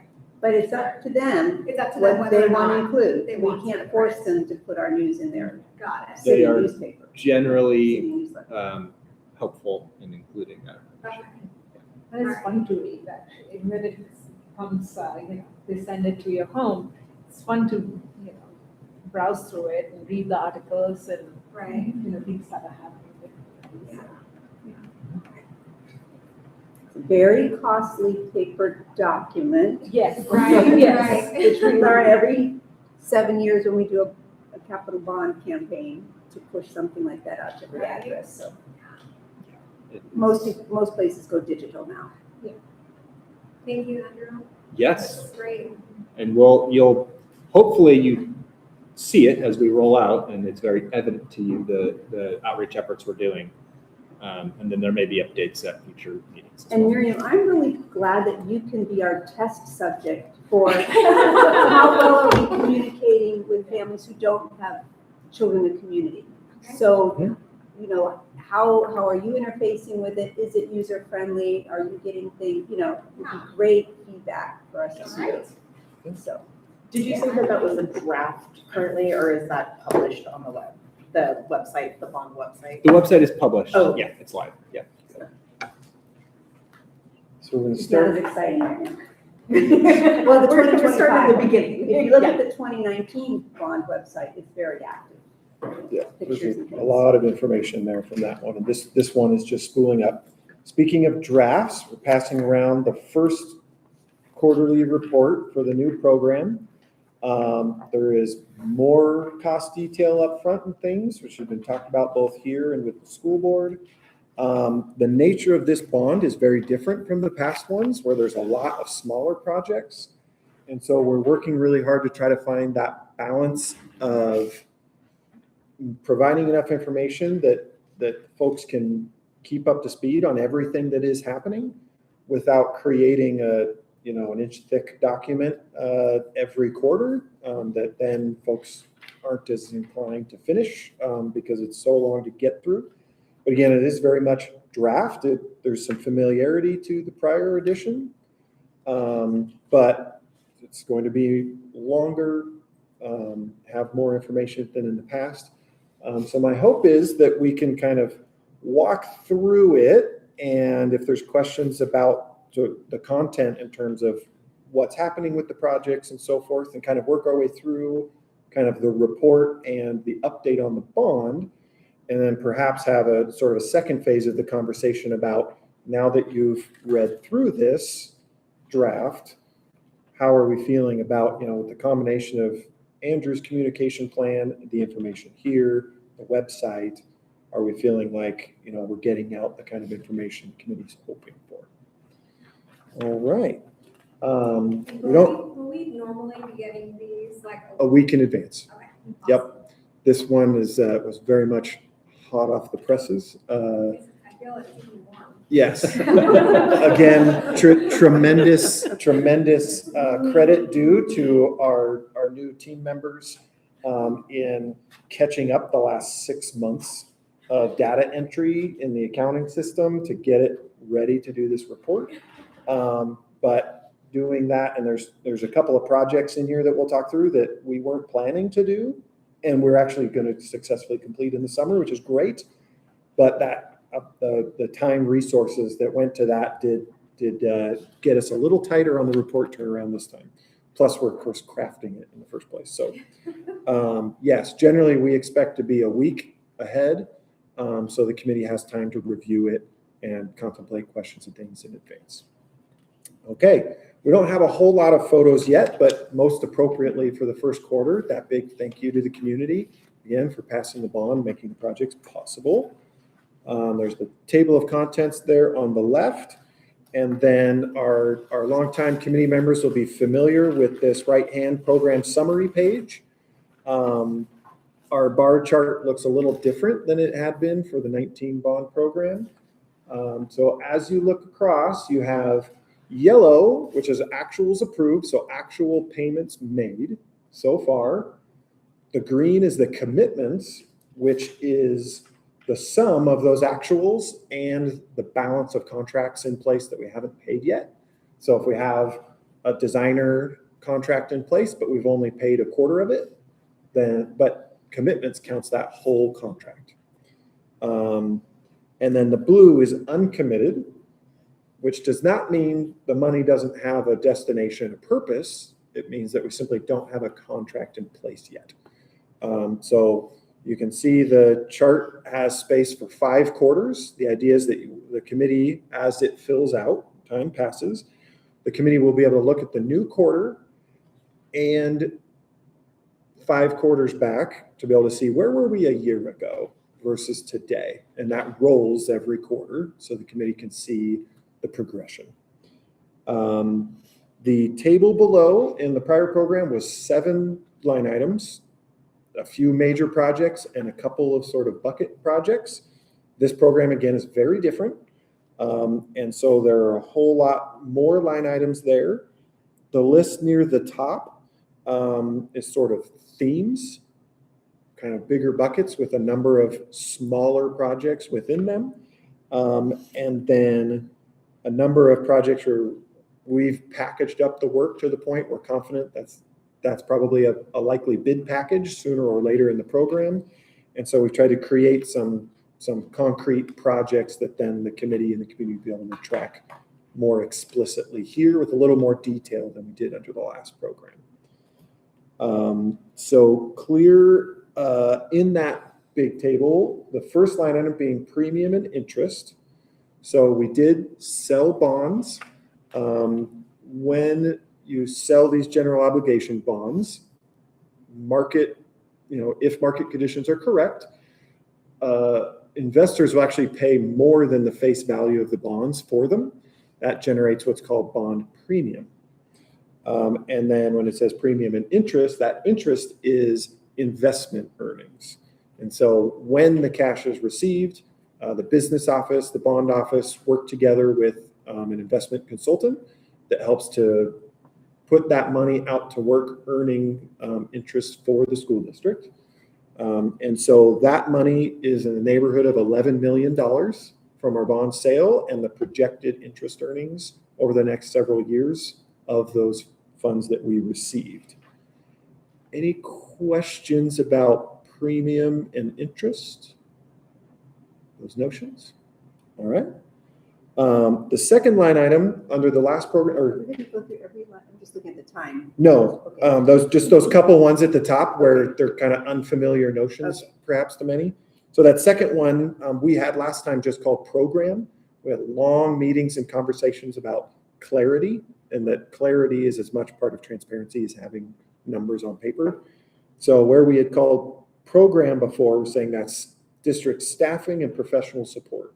So construction management professionals, certain program level architectural support, certain legal services and so forth. That funding is held there so the community can see it. It's not tucked away in all the projects. And then there are two line items where you see no numbers and a little star within projects note. So accessible facilities and STEAM, CTE, and career pathways. That bond money didn't disappear. Those projects do exist. The money is there. The work will be completed. But the way you package work to do work effectively is not the same as how you organize it in a table to help be clear to a community of the list of projects. So one of the first comments we had about this table is we're going to add in a column to the left and make a little square of each of those 7 theme colors that applies in each of these line items. So community members can see, next to renovation site improvements at Rosemont Ridge, if there's 3 different colors noted there, you can go and look at a reference sheet and say, oh, okay, there's accessibility and athletics and stewardship within this project. And then, as the website gets up to speed, that information will be much more clear. But, we have a lot more room on the virtual page on the website to be much more detailed. So I won't bore everybody with, walking through every single one. We have project-specific pages for everything underway.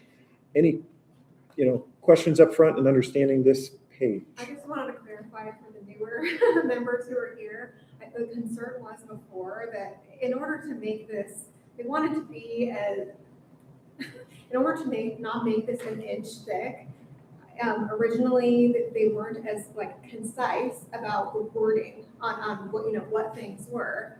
And so we wanted to clarify as a group. We thought it would be best to clarify as much as we could here to in an attempt to be more transparent to the community. And so this is why he's going through and explaining they're trying to be more detailed in this report while still trying to be concise here. So that's Thank you. All right, so as we turn the page on the left side, there's sort of this used to fit on that prior page, but with the additional information, it's now a second page. So there's a number of just highlights that, we're currently still, we seem to be on budget with the program. It lists the amount we've spent, the amount contracted so far. Our 2026 projects are underway. They're on schedule, they're on budget. We are about to launch into design for our summer of 2027 projects. We've got a concise table at the end for what are those 2027 projects. Again, in the interest of time, I'll kind of pause there, see if there's any particular questions around that content. Hearing none. All right, and once more, links to the website. So every time somebody is seeking out information about the bond, we're trying to refer them back to that additional information. All right, flipping to the opposite page, you'll see the headers. Again, we're trying to utilize the colors. So if you're at Westland High School Track and Turf, there's the updates on that. Wasn't a secret in the community that there's interest in the track and turf being replaced both at Westland High School and Wilsonville. The projects at each, there's this one and the next page is Wilsonville. Those projects are going smoothly. We launched the work early on purpose with extra time for investigation to try to minimize any potential delays. We have stumbled into a few unexpected conditions, but because we sequenced the work the way we did, we've been able to address those, keep the project on track.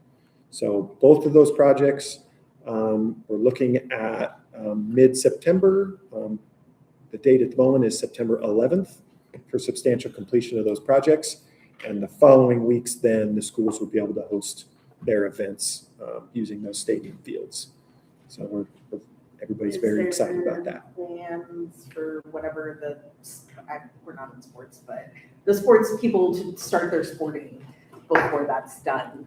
Yes, and maybe Jeff, you could speak, well, between Jeff and Andrew, speak to Community Services Department, who have the wonderful work of trying to balance the use of all those facilities. It's been a very deliberate, proactive process. Yeah. But maybe briefly, Briefly, first of all, we were working with all the athletic directors, at the schools, because it is impacting their ability to practice.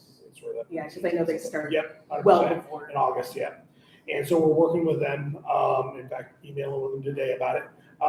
And then we've also set up meetings, Andrew and I and community service team, with all the community youth groups to sort of talk through and make sure we have sort of equitable use across the district with the field spaces we have. And which has caused us to really look at some of our other spaces and how we can utilize them and make them more playable for the future. Like I sort of started with, it's not getting less. Just the desire for our facilities. We have great ones, and it just keeps growing. So that's sort of what we've been doing.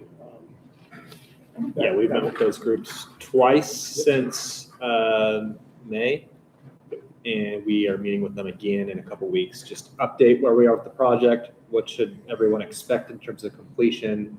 What are we doing? What is Jeff's team doing to make other spaces in the district available to those groups that are used to them?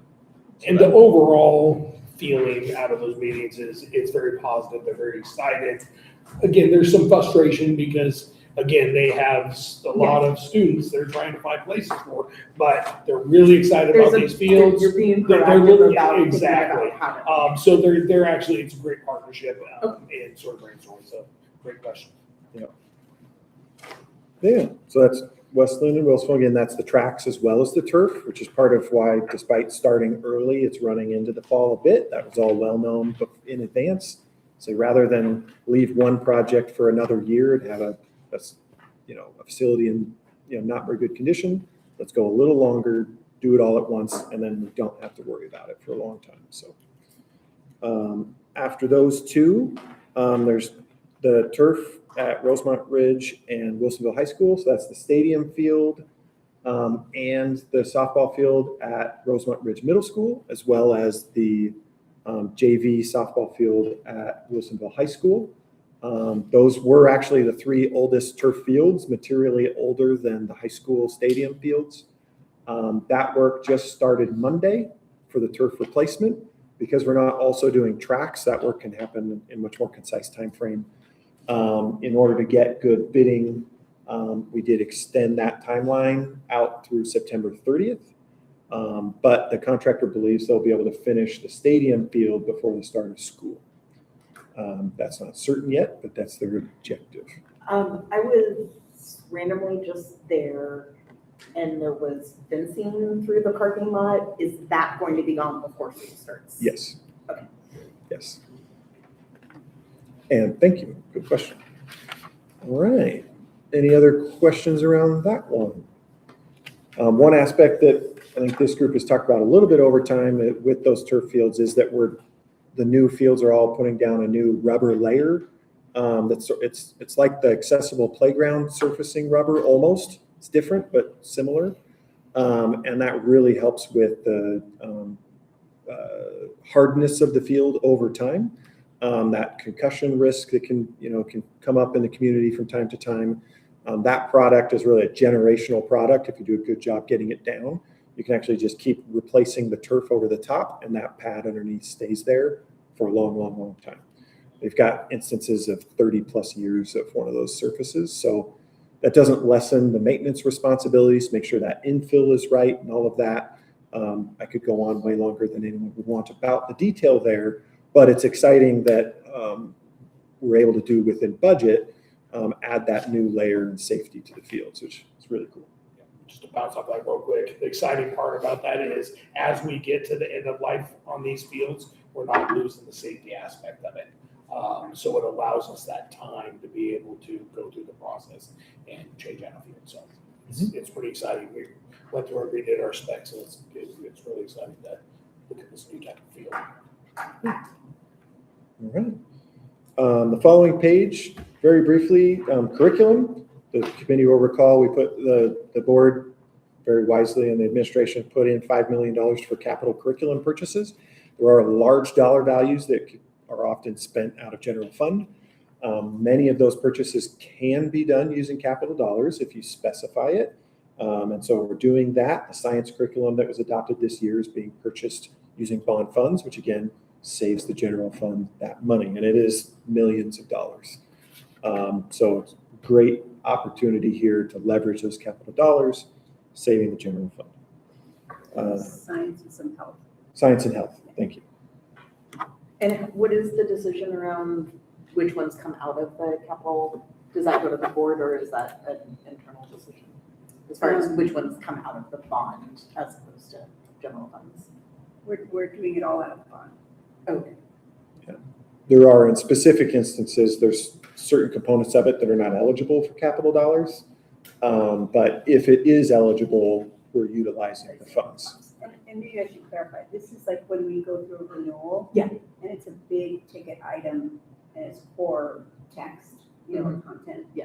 We're always every year purchasing supplemental curriculum, books get worn, they get lost, some of those kinds of things, that comes out of general fund. So, Yeah, but these big, 7-year software licenses, the textbooks that last through that time, right, all that is most appropriate. And again, as with so many things, saying the bond is able to capture those costs, therefore saving the general fund. Our literacy adoption is over $2 million. I mean, this is why some school districts just postpone or they can't afford full-scale curriculum renewals because it's just so costly now. So, so we're really grateful that being part of the bond. Thanks. Another reason why I'm so grateful. Oh, wait, that's not the right page. Yeah. That's the big thank you again to the community and supporting that and making those things possible. Okay, across from that, we're doing a little bit of what we're calling refresh at Willamette. There's some flooring, some paint, some various things. We're putting a door in one spot. Some very light touches, but things that will really help as a number of additional students are coming to Willamette. Willamette has had more students before. But there are a few places where we said, this is bond work that's contemplated. Why don't we try and see if we can get it done summer 1 so that all those new families and those new students come and it's in its best position possible. And so again, speedy work with our design team and project manager, work on getting that done. I have a small contractor and they're working hard. They're on or ahead of schedule. Expect to be ready to go before teachers return. We already spoke. The next page is on those residential building demolitions. So having talked that through pretty thoroughly, and we'll just continue. I see nods. Under safe and welcoming schools, there's a number of topics, but exciting things happening now. We have a few schools that are pretty readily able to switch over and do that limited access control upgrade. And so we are looking to do those. Westland High School, Trillium Creek Primary School, and Frog Pond Primary School. It's just a few exterior perimeter doors where staff will now use one of these instead of a metal key. And their interior door hardware for their classrooms already have the sensors to use this. And so we're trying to implement that at those 3 schools. That also allows IT to do some upgrades, replacing copy machines with equipment that now you send the file to print, you go over to the copy machine and you tap, and then it prints your documents. That helps us to much more closely track how printers are being used, and it preserves confidentiality for a print. You go over and you know it comes out when you're there. Very common in the commercial world, but new to us. We're looking at, there's one of the projects is additional fencing to secure playgrounds at primary schools. We're going through and reviewing the scope for that right now. And just make sure I was covering it. Yep. I'm sorry, So- could you, the benign access control specifically at Westland High, just because they have the 2 buildings, I'm a little bit confused about. Yeah, so they have what 3 it means. buildings. Well, yeah. So there are specific doors on the main building and on the 700 building out back and the Performing Arts Center that will have the ability to use those credentials. Currently, they've got buzzers and a staff member in the office. But the main doors would still be accessible like they are currently? Yes. Okay. Right. So if you're a visitor coming to the school, you'd come up to the front door and buzz in the same Well, way. I'm you thinking do about the now. students going from like the PAC to the main building. Right. And they're. There are specific doors That that they are can- allowed to open during passing time. So and- this doesn't affect those? Yes, it makes it more usable, user-friendly, because staff would be able to, even outside of passing time, they can They tap can and do go, that. okay. So it's adding on to it. And that's a whole big discussion we've been having with operations, the bond office, technology department to do that well. And the idea is that next summer, we're hoping to be able to set up the design package where we can implement that exterior access control at every other building in the district next summer. We're also, Was that the same topic? yeah, we're also taking the opportunities to assess sort of our ADA access. And at that time, during those doors, putting like automatic door openers and stuff like that. So. My question was on the fence around the playground. Is the district moving to put fences around all the playgrounds? Yes, that's a project on the moment. Mhm. Are families able to access those on the weekend and do you have that? Absolutely. My main question, because I know a lot Yep. of people go over with their kids. on Yeah, the- several of the schools are already fully fenced. And during the school day, you'll see there's a lock on there. It's just for for school use during the day. And at the end of the day, you'll see a custodial staff member will come around and unlock those and make the gates available. We want the community using our fields, our play equipment and those things in exactly the same way they have. So the idea is just to keep the children more safe during the school day. A couple of years ago, we went through a process where we visited with every PTA. Jeff and Remo were part of that conversation. I think Jeremy was there as well. Mhm. And just said, this is what we're thinking. And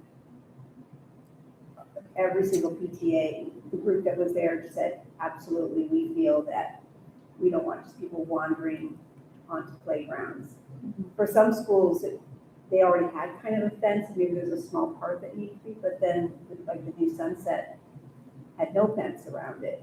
And Boone's Ferry with Gramso Park was wide open, people were walking their trail, they're walking right out of the playground, it was really hard to keep that kind of secure. And I think nowadays parents have that expectation that school playgrounds are secure places for their children to be.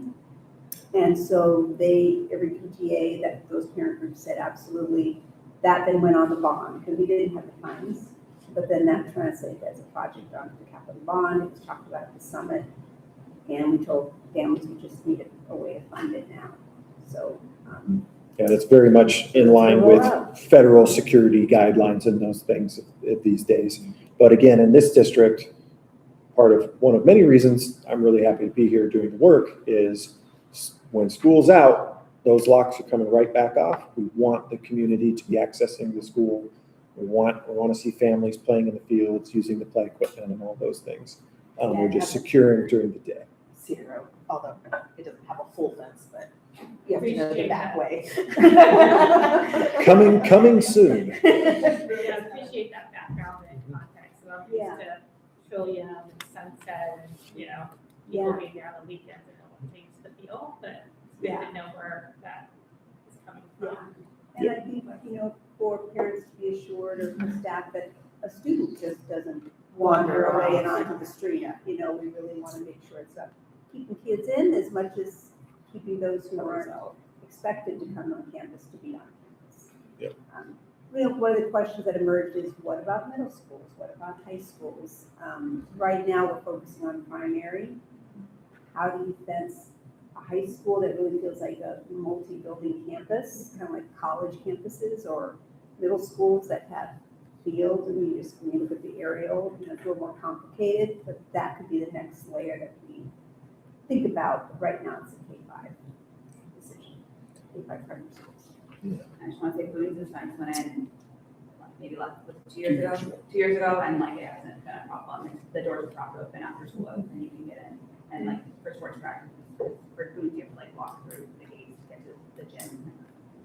Don't worry, people still take their moms in there. I did have one question about the printing with the key card control. Yes, a lot of teachers have volunteers making copies and stuff. Will there be a way for volunteers to still make copies without having to? Yeah, credentials can be, it's a very complex system. One of the amazing people you'll rarely see out in a public meeting setting is Jeff Hauer in our IT department. Everybody down there is brilliant, and he is one of those.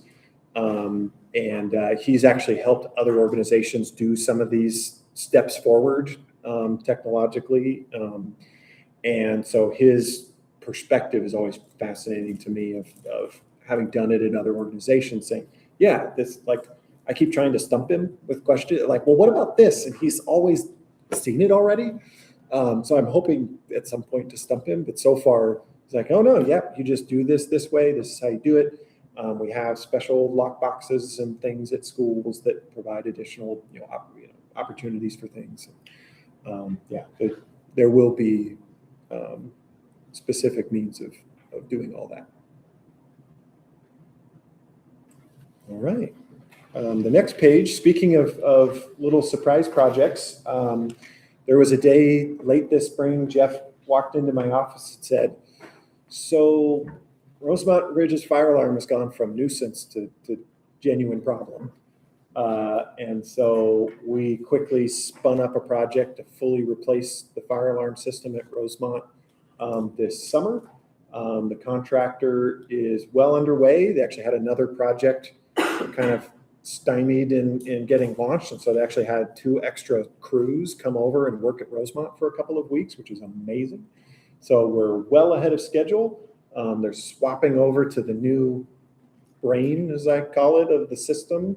And they're finishing getting all the devices tied in. They should be done ahead of when teaching staff get back. And we'll have fewer impromptu fire alarms on rainy days. We did, back to, you mentioned notion of kind of lessons learned, look through and kind of working with them and exploring as the old system was taken apart and finding like, okay, the way they did this here probably over decades led to issues, and this over here and that over there. And so we're taking that learning and saying, okay, well, don't do that again here, and let's put that into our district standards so we know, like, look out for that, so that the system doesn't have issues. So we're excited about that. Another one we won't spend a lot of direct time on, but we're super excited about: furniture, fixtures, and equipment. Buying vans and mowers and blowers and wood chippers and vacuums and all the things that, again, reduce district general fund expenditures. We had a couple vehicles, into 5 figures for repairs. We said, let's not do that. It's a 15-year-old van with many hard miles. Let's order the new van that's in the bond, not incur that costly repair. Now that worker is being much more effective around the district. The vehicle's not breaking down, and we're not incurring that cost. And the list goes on and on there. But a lot of great equipment has been purchased to replace aging things or prevent us having to rent things at high cost.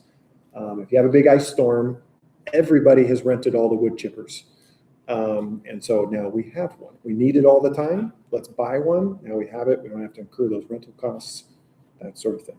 So I won't throw it on forever there. Furniture, we're looking at, through the fall, developing our plan for a 2027 round of furniture purchases. This summer, with all the primary school changes, we said, let's make sure we're making efficient use of what we have before we go make a big bond purchase. If that's not stated in here, you should probably call that out. What's that? What you just said, because if this is a communication out to the community, mentioning how you're being good stewards, I think Absolutely. goes a long way. So if you didn't Yeah, and specifically say we are assessing our current stock based on, yeah, I exactly. think that would. And actually, that's Yeah, one that's specific like note that. there I don't think we have, so I'm just gonna put assess 26 and I'll remember what that means. Thank you. All right. The next page is the learning with technology. There are several things that we're planning for 2026. They're well underway. Technology and safety is another one where it's hard to go from packaging work or go to packaging the work in the same way as you presented it before a bond, because the security cameras really are an item that a lot of the work happens under the technology banner, but it is safety. And so how do so the reporting mixes a little there, but we're replacing the majority of the security cameras, I think at high schools and middle schools this summer. And there's a lot of the old cameras are out of date. We're not getting security upgrades for them anymore. And this is not only getting rid of most of those, but then we've got some overstock on some cameras in case something breaks. And we're doing that work in-house. Our district electricians and IT staff have got a whole system down, and they are aggressively working through that. It's great to see. Just want to clarify that a little bit. Yeah. High schools are planned for the summer. As that moves along, as we get done with those, if we get done early and they're moving good, so ahead of schedule, we're going to start immediately moving into the middle schools. Thanks. So they won't all be, the middle schools won't be completed. Our goal is high schools and then as many middle schools as we can. Yeah, and again, the bond program is, 6-7 years, but there's some of these big blocks where we've said, we're going to tackle this aggressively right at the start, and that's one of them. They spent, I think they're targeting $900,000 of Chromebooks for this summer for new devices for students, refreshing some of those older devices. And lots more to come there. Okay. And then a little peek behind the scenes, things that a whole lot of work is happening, but there's no evidence outside of our office yet. So what we call our education specifications and district standards, crafting documents that help not only our project teams, but our district school teams understand why we build things the way we do. If we're going to go do a health room renovation, what is a modern health room in Linn-Wilsonville? What are the features? What does it look like? What's in there? And then into the nitty gritty of what kind of piping do we like for plumbing and all that sort of thing. And so we're meeting for 4 hours every other week for the next 6 months. Well, we're 2 months in, we got 3 or 4 months to go of really cataloging all of that and creating a significant document that then we can use to really efficiently move through projects, keep things consistent, know that our maintenance team understands and knows how to work with the systems we put in. So it's a really cool process that most people will never see or directly experience. And the most critical part about it is operations and maintenance is involved in this, because we are the ones that see those day-to-day, how things run. We're the ones that on a fire panel will look and be, this is end of life. How did this fire panel, how long did it last? How did it function? Is this really what we want for the future? So as we go through the bond, we're putting the right things in the schools that have that longevity. So it's a great process that will serve us well in the future. Yeah. And then the second note there, ETO incentives, energy efficiency opportunities. If we can get reimbursements for work we're already planning to do, let's get those. And so we've got part of the team that's already done an initial strategizing meeting, and they'll continue to meet with ETO to make sure we don't miss any of those opportunities. And then our broader program schedule, the hope would be in October. We've got kind of the full meal deal ready for you all.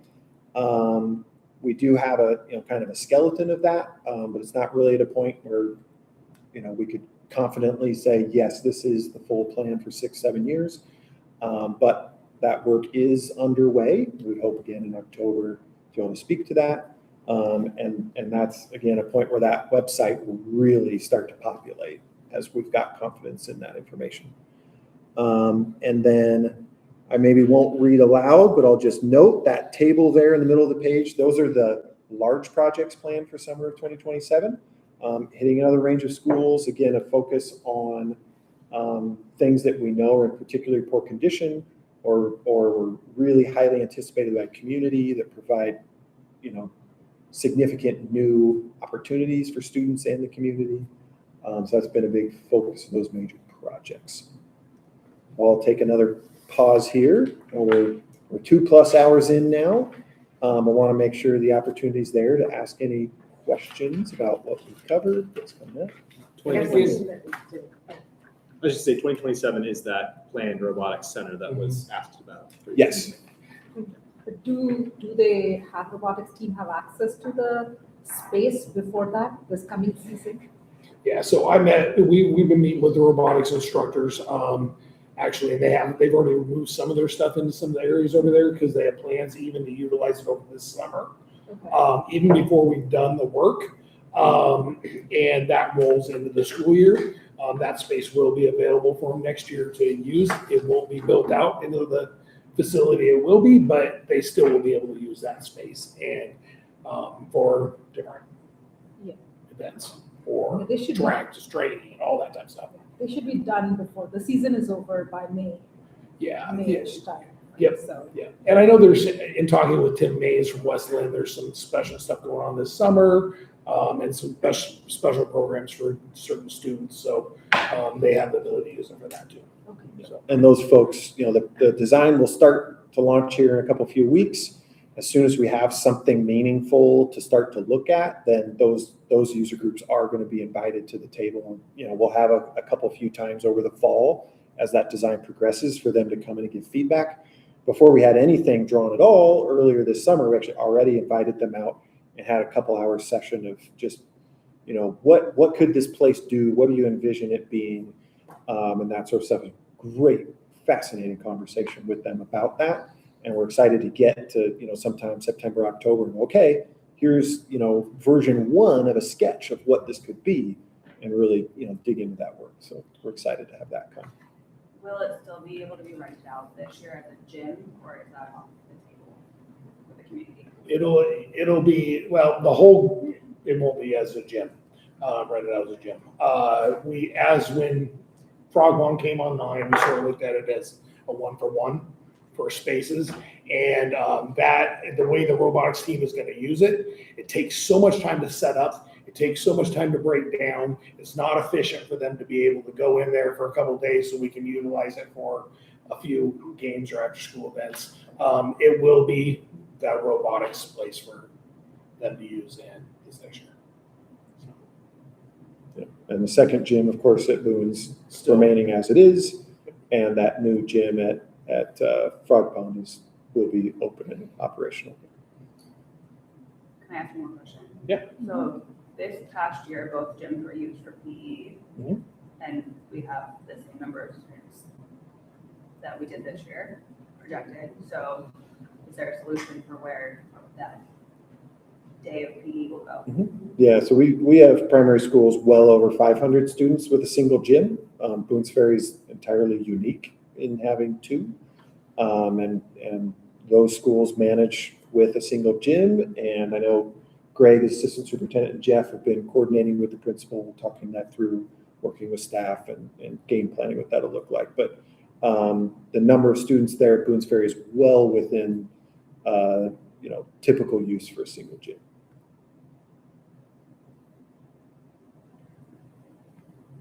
One more question, if that's okay. We had talked about, members of our committee going on school tours, and it's been very busy.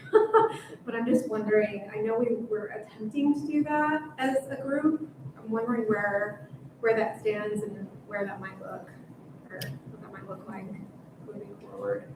I'll just have to say out loud, that has not been particularly on my mind. Yeah. But most appropriate to bring up and say, should we try to pick a time late this summer and we could, do a poll of, are there, a couple of places to go first? I think the last time we had talked about as a group, it was, let's pick maybe 1, 2, or 3 locations at a time and just over the course of some months have opportunities. The other thing would be, in kind of doing a quick intro conversation with each of our new members over the last week, also making sure to think about when is a project getting completed, and is that opportunity to have this meeting at a school and say, the first or last 20 minutes, we're going to go and tour, whatever part of the building folks are interested in, and also specifically some projects, and kind of use that as an additional tool to make those tours happen. But yeah, definitely. I think it's always helpful to be out of this room. We tried to do that in the past, just the last few meetings, because we were wrapping up things, we've been here, but I think that's always our intent, if we could do an on-site meeting somewhere that fulfills the meeting requirements of what we need to hear, oversight, as well as if we see a space, and that's fine. So, I've got tours is my note at the top front, and thank you. And when you look at this is a big document that they've done amazing work on. There's a lot of information on here. I feel like I've been racing through things too, where I can go into much more detail. If you guys ever want to meet in person, we have Remo available, Remo's available, both of us, whatever. But during those walks, that's when a lot of good conversations can happen. Those in-person walks where we get to the nitty gritty, and they just come up as we're walking around, and we can really dig into it. So.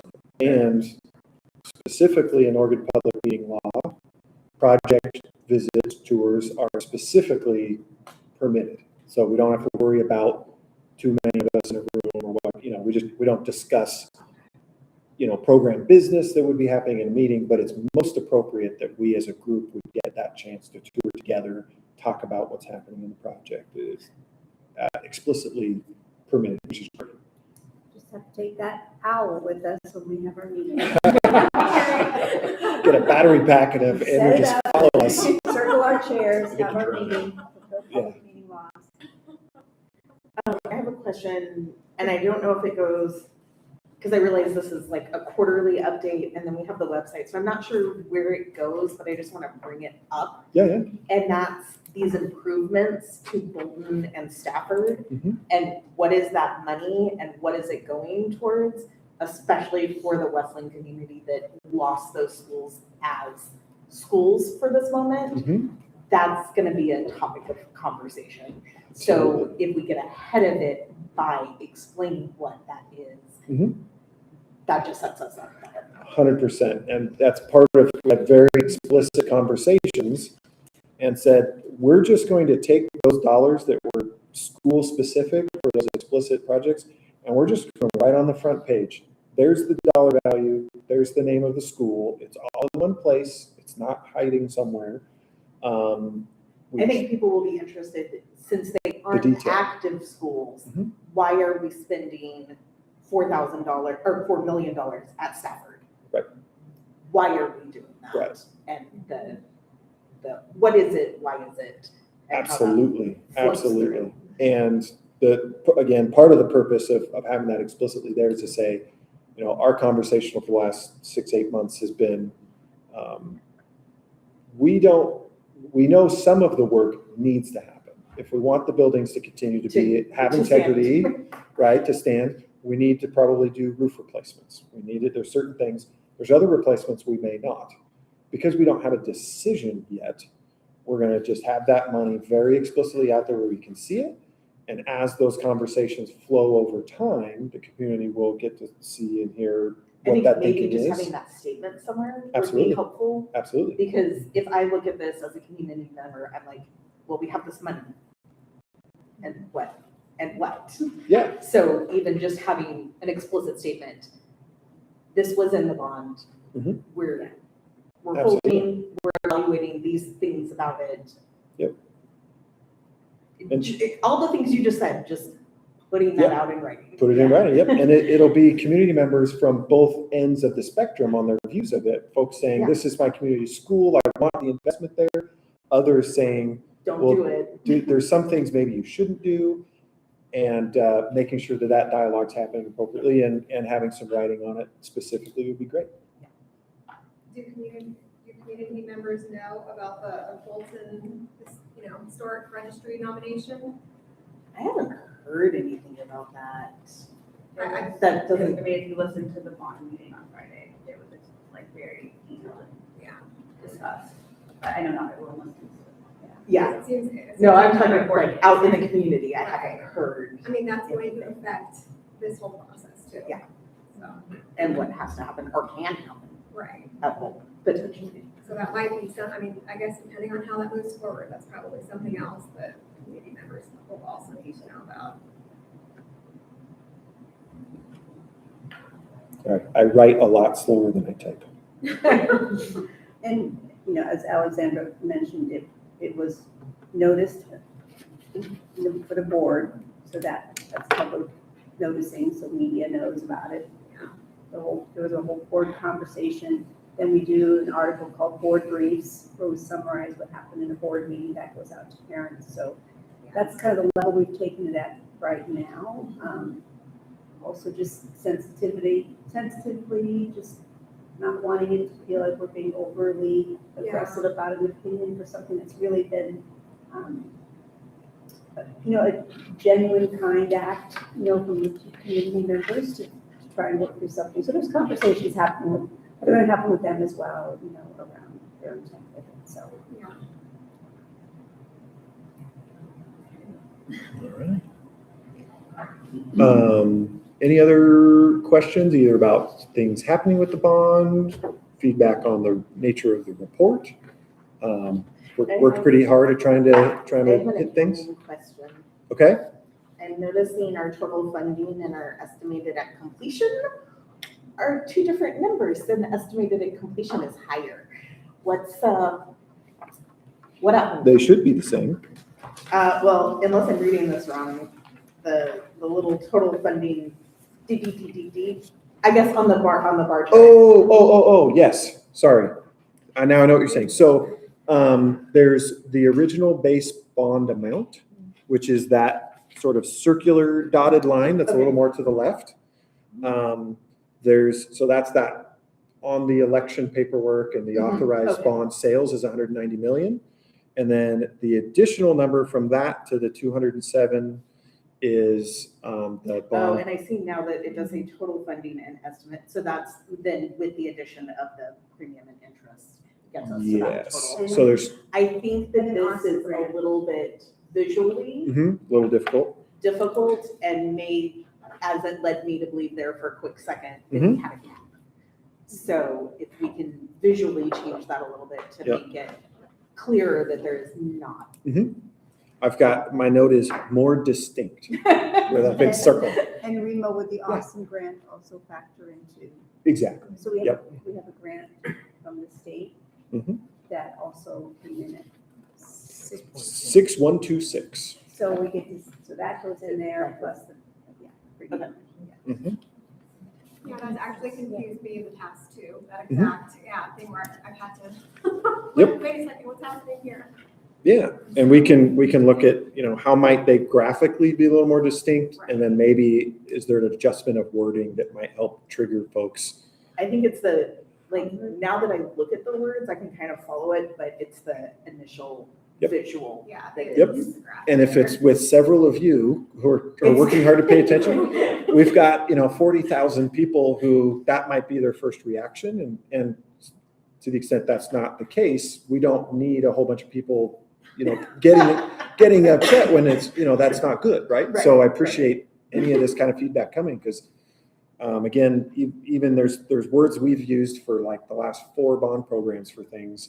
And we've rethought and said, let's adjust that wording we want folks who are new to this work to have clarity when they first come upon it. So all of that kind of feedback is great.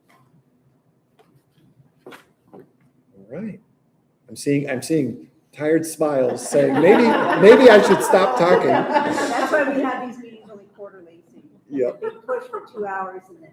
I'm just wondering where it says total funding, maybe you could just put an asterisk and then be like, this includes grants and Yeah, whatever else, bond sales.